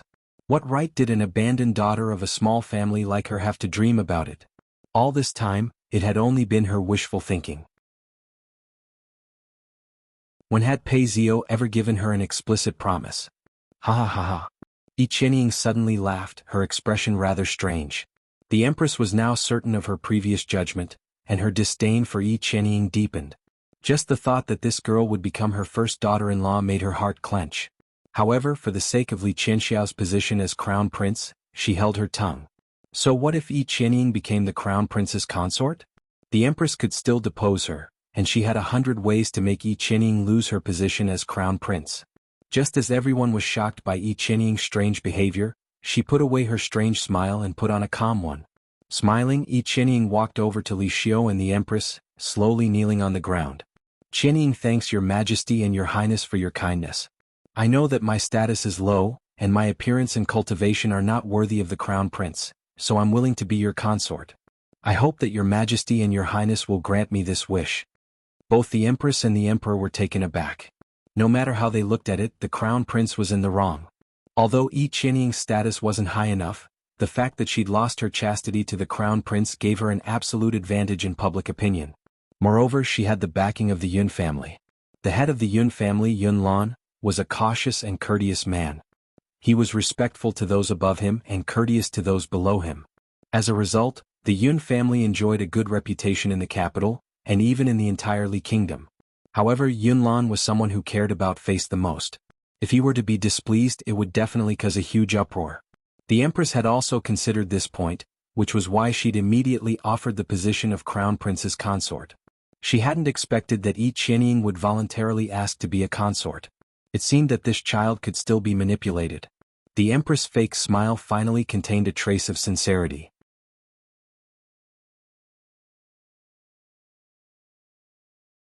Chapter 85. Good girl, it's been hard on you. The Empress helped Yi Qianying up and combed her fringe lovingly. Yun Ruoyao didn't understand Yi Qianying's actions. After all, the crown prince's wife was going to be the Empress in the future. Was Yi Qianying stupid enough to give up just like that?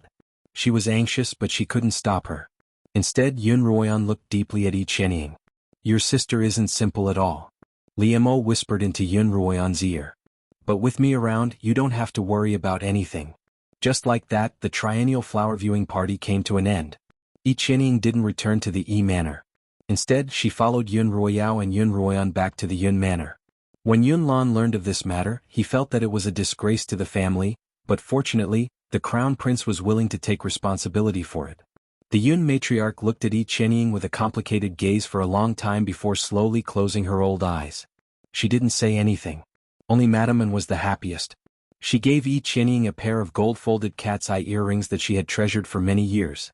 Mother, the Empress had originally promised Yi Qianying the position of the crown prince's wife, but for some reason Qianying turned it down and volunteered to be a concubine. Yun Ruoyao spoke to Madame and in her quarters. The crown prince could have 2 concubines at once, but only one concubine, and that concubine was going to be the Empress in the future. Yun Ruoyao couldn't understand why Yi Qianying had turned down such an important position so easily. That's where Qianying is smart. Madame was trimming the leaves and branches of a newly bloomed peony. She's known her place from a young age. Although the position of the crown prince's wife is important, it's not something she's worthy of. If she had accepted the position that day, she probably wouldn't have survived more than a year in the Crown Prince's manor. Yun Ruoyao broke out in a cold sweat when she heard Madame Anne's words. If she had been in the same situation, she would have happily agreed to the proposal. Madame Anne could tell what she was thinking. Silly child, you're different from Qianying. You're the eldest daughter of the Yun family, while Yun Ruoyan is an ugly girl who can't get married. In the future, your marriage will be arranged according to the standards of the first wife's daughter. You can also sit on the position of the crown princess. Yun Ruoyao recalled the crown prince's demeanor the day before and immediately shook her head. Qianying alone is enough for the crown prince's manor. I won't be joining in on the fun. Madame Anne looked at the freshly trimmed peonies in front of her, brimming with the aura of nobility, and smiled in satisfaction. She's already climbed the ranks of the crown prince's consort. At least she sold it for a good price. 2 days later, Yun Ruoyan shut the back window tightly and washed her face in relief. The fake birthmark on her face had already hardened, and Yun Ruoyan had practically peeled it off entirely. It feels so good. Yun Ruoyan buried her entire face in the bathtub, then popped out of the water like a lotus flower. In order to deal with Li Mo's sudden appearance, Yun Ruoyan had kept half her face covered in the fake birthmark for many days, unable to wash it or change it. Fortunately, the medicinal powder that Lin Zainan had given her was effective at protecting her skin. Otherwise, that half of her face would surely be covered in a layer of rash. Yun Ruoyan lay in the bathtub, casually picked up a jade bottle from a nearby table, poured out a milky brown viscous substance, and gently rubbed her palms together until her palms frothed. Then she rubbed her face evenly. This was another bottle of beautifying medicine that Li Mo had given her a few days ago. Curious, she asked what it was called. Li Mo casually mentioned a particularly clumsy name, something along the lines of deep-sea mud cream. He also told her that, when used together with the fish oil and snow lotus stamen nectar he'd given her, it would have the effect of transforming an ugly woman into a fairy. Yun Ruoyan didn't know whether or not it would turn her into a fairy, but it was indeed comfortable. As a result, Yun Ruoyan couldn't sleep well if she didn't use it for a day. It was late at night, and after Yun Ruoyan finished her daily cultivation, she quickly drifted into a sweet dream. A long fingernail crept in through the gap in the back window. With a light flick, the latch that Yun Ruoyan had bolted onto the window fell to the ground. Li Mo pushed open the window, and his black robe floated into the room like a black cloud. Yun Ruoyan gently turned over, a faint smile on her lips. The moonlight of the summer night shone through the window, casting a white veil over her bed. A black figure quietly stepped on this piece of chiffon. Li Mo looked down at Yun Ruoyan, who was even more beautiful than the most beautiful phoenix flower in the moonlight, and his lips curled up in a smile. Sun Mo, Xiaoqiu's voice passed through the silver bracelet on Yun Ruoyan's left hand and into Li Mo's ears. You've fallen in love with my master. Xiaoqiu's voice was filled with obvious amusement. How so? Li Mo's lips were still curled up. I can feel it from the way you look at my master, Xiaoqiu continued. The Beast King used to look at the queen the same way. Is that so? Li Mo raised an eyebrow. That's why I said you've fallen in love with my master, Xiaoqiu replied happily. I was worried that you'd change your mind and try to kill my master one day, but I'm not worried anymore. Not only will you not kill her, you'll even protect her. Li Mo reached out to touch Yun Ruoyan's face, but stopped just as he was about to do so. Xiaoqiu, do you still remember Xiaohua? Xiaohua. Li Mo's sudden question caused Xiaoqiu to pause for a moment before replying. I remember. That was the magical familiar the queen gave you, a leopard that never grew up. I really liked it back then too. It was so obedient, so adorable, and its fur was as smooth as silk. I loved hugging it to sleep. Li Mo seemed to be immersed in a beautiful memory, and his voice was filled with delight. However, while I was escaping with it, I ate it. I ate its flesh, drank its blood, and made its fur into a pair of warm boots. Li Mo's tone suddenly changed as if he had returned from spring to winter, causing everyone to shiver involuntarily. I've liked many things and I've destroyed many of them. Li Mo raised an eyebrow. So, Xiaoqiu, don't try to guess what I'm thinking and don't reveal my identity to your master. Otherwise, it wouldn't be difficult for him to destroy something he likes to protect himself. After a long while, Xiaoqiu finally spoke up. I know. Li Mo nodded in satisfaction. Seeing that Yun Ruoyan's complexion was even healthier than before, he knew that the ointment he had concocted was working. Although Li Mo didn't know how Yun Ruoyan had managed to neutralize the poison in her body, he discovered that there was still a small amount of poison hidden in the scars on her face. Although this bit of poison wouldn't cause any immediate harm, it would cause severe side effects over time. This further deepened Li Mo's suspicions. Who had made such a vicious poison, and who had poisoned Lin Yueme?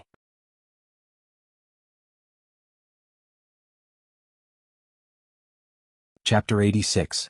Li Mo's icy blue eyes moved from Yun Ruoyan's face to the Qilin bracelet on her left hand. He reached out and touched the bracelet, and then a look of surprise appeared on his face. Li Mo had known from the start that those who possessed the constitution of a human furnace would be extremely talented at cultivation, but Yun Ruoyan's cultivation speed still surprised him. Previously, he had used a drop of beastkin blood to open a small crack in the seal of the Fusang tree and release some of the fire-attuned Qilin core's energy. He had thought that it would take Yun Ruoyan a long time to refine and absorb the Qilin core's energy, but in less than 10 days Yun Ruoyan had absorbed all of it. Qiuqiu didn't tell Li Mo that Yun Ruoyan had only taken a day and a night to refine the Qilin's energy. If he were to learn of this fact, even the slaughtering king, who wouldn't bat an eyelid even if the sky were to collapse, wouldn't be able to maintain his composure. Li Mo was very happy. Based on Yun Ruoyan's cultivation speed, it wouldn't be long before he would be able to dual cultivate with her. Li Mo looked down at the sleeping beauty on the bed, his lips curling up once more. The sight of the Phoenix Orchid Lake floated before his eyes. Li Mo was truly looking forward to dual cultivating with her. Back when the Beast King had used the Fusang tree to seal the Qilin core, he had added his own blood as a primer. As a result, the seal would require the Beast King's blood. As the Beast King's son, Li Mo's blood would naturally be able to open the seal as well. The more blood he used, the larger the crack in the seal would be, and the more Qilin energy would flow out. Soon the crack in the seal would close up again. Li Mo used his long fingernail to cut his finger and dripped 2 drops of blood onto the Qilin bracelet. The bracelet glowed faintly red, and the 2 drops of beastkin blood quickly disappeared into the bracelet. Qiuqiu didn't know that Yun Ruoyan was a human furnace, so it was a little puzzled by Li Mo's actions. However, it didn't ask because it knew that it would be pointless. Li Mo's threat to Qiuqiu was effective. At least until he showed obvious killing intent toward Yun Ruoyan, Qiuqiu wouldn't reveal his identity to Yun Ruoyan. Once again Yun Ruoyan entered a dreamscape filled with fireflies. The fireflies seemed to like her very much, dancing and dancing around her, and she laughed happily like a child. Miss, are you awake?" Peony's voice sounded by Yun Ruoyan's ear, and when she opened her eyes she found that the sky was already bright. Knowing that she had overslept, she sat up and asked, "What time is it now?" Peony, who was standing outside the door, replied, "It's still morning, but the young miss would usually be up and cultivating by this time." Yun Ruoyan got off the bed and put on a robe. She didn't have time to fake a birthmark, so she casually put on a thin veil. "Miss, you look so good today." When Yun Ruoyan opened the door, Peony walked in with a basin of water and greeted her as soon as she saw her. "When am I ever in a bad mood?" Yun Ruoyan laughed. "You're the only one with a sweet tongue." "It's true. Mrs. Complexion is exceptionally good today," Peony hurriedly replied. Just now, when she had entered the room, she had seen that Yun Ruoyan's face was like a moonstone, radiating a gentle glow. Yun Ruoyan smiled, poured herself a cup of herbal tea and sipped it slowly. "Miss, did you have a beautiful dream?" Peony placed the basin of water on the table and turned to Yun Ruoyan with a smile. "As soon as I arrived at the door, I heard you giggling. I thought you were awake but you didn't answer. So you were laughing in your dream." Yun Ruoyan paused, thinking back to the firefly-filled dream. This wasn't the first time she'd had such a dream. When was the last time? Yun Ruoyan's heart skipped a beat, and at the same time Qiuqiu's voice rang out in her head. "Mistress, quickly check your spiritual vortex." Yun Ruoyan immediately sent Peony out and had her stand guard outside, forbidding anyone from entering. Although Peony didn't know much about cultivation, having been a maidservant in a cultivation family for a long time, she had some understanding of it. Coupled with Yun Ruoyan's previous cultivation habits, she didn't question Yun Ruoyan, immediately closing the door and standing guard in the courtyard. Yun Ruoyan sat cross-legged on her bed and began to examine her spiritual vortex with her mental energy. Within her spiritual vortex, a patch of red was particularly conspicuous amidst the white fog. "My fire-attuned spiritual energy has more than doubled in a single night, and the color seems even purer than before," Yun Ruoyan exclaimed. "I've been a little anxious these past few days because the purity of my fire-attuned spiritual energy was too low, making it difficult for me to condense a spiritual flame.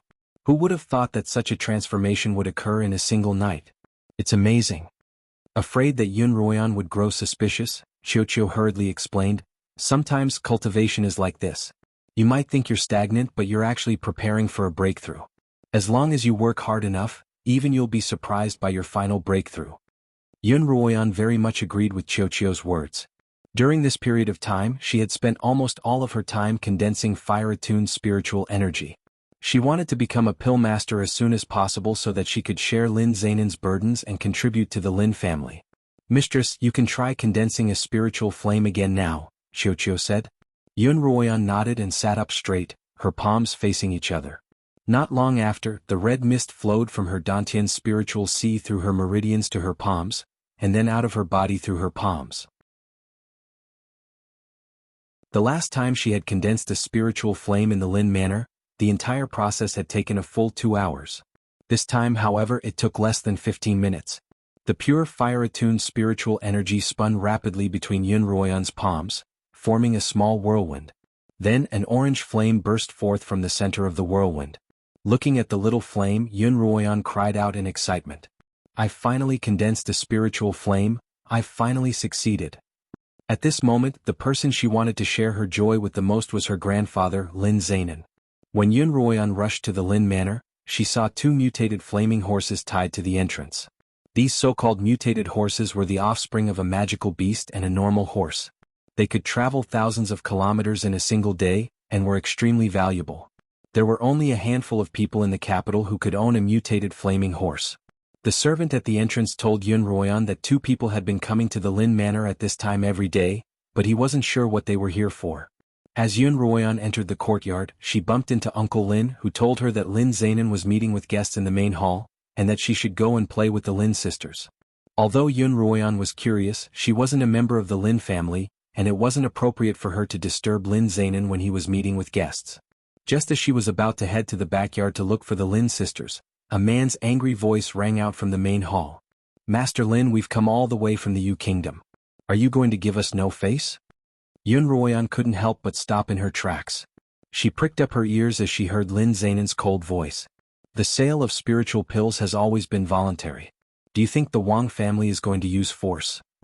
Lin Zainan's face was filled with anger. My young master has long admired you, Master Lin, and would like to take you as his disciple. However, the Lin family has a rule that we don't accept outsiders as disciples, so we'd like to buy a few of your pills for him to study. A middle-aged man sitting at the lower end of the table softened his tone. My young master and I have been here for 4 days in a row, and you've refused to meet us. Now that you've finally met us, you've turned us down again and again. After all, the Lin family is one of the top pill makers in the 4 kingdoms. Are you unwilling to sell us even a few mid-grade pills? If you're unwilling to sell me your pills, I won't force you. A gray-robed youth sitting by the middle-aged man's side spoke up. Master Lin, would you be willing to teach me a thing or two? I'm sorry, but I've been feeling unwell recently, and it's been a long time since I last refined pills, so I'm unable to teach anyone. Lin Zainan stood up from his chair and gestured for them to leave. Please leave. Master Lin, how arrogant of you.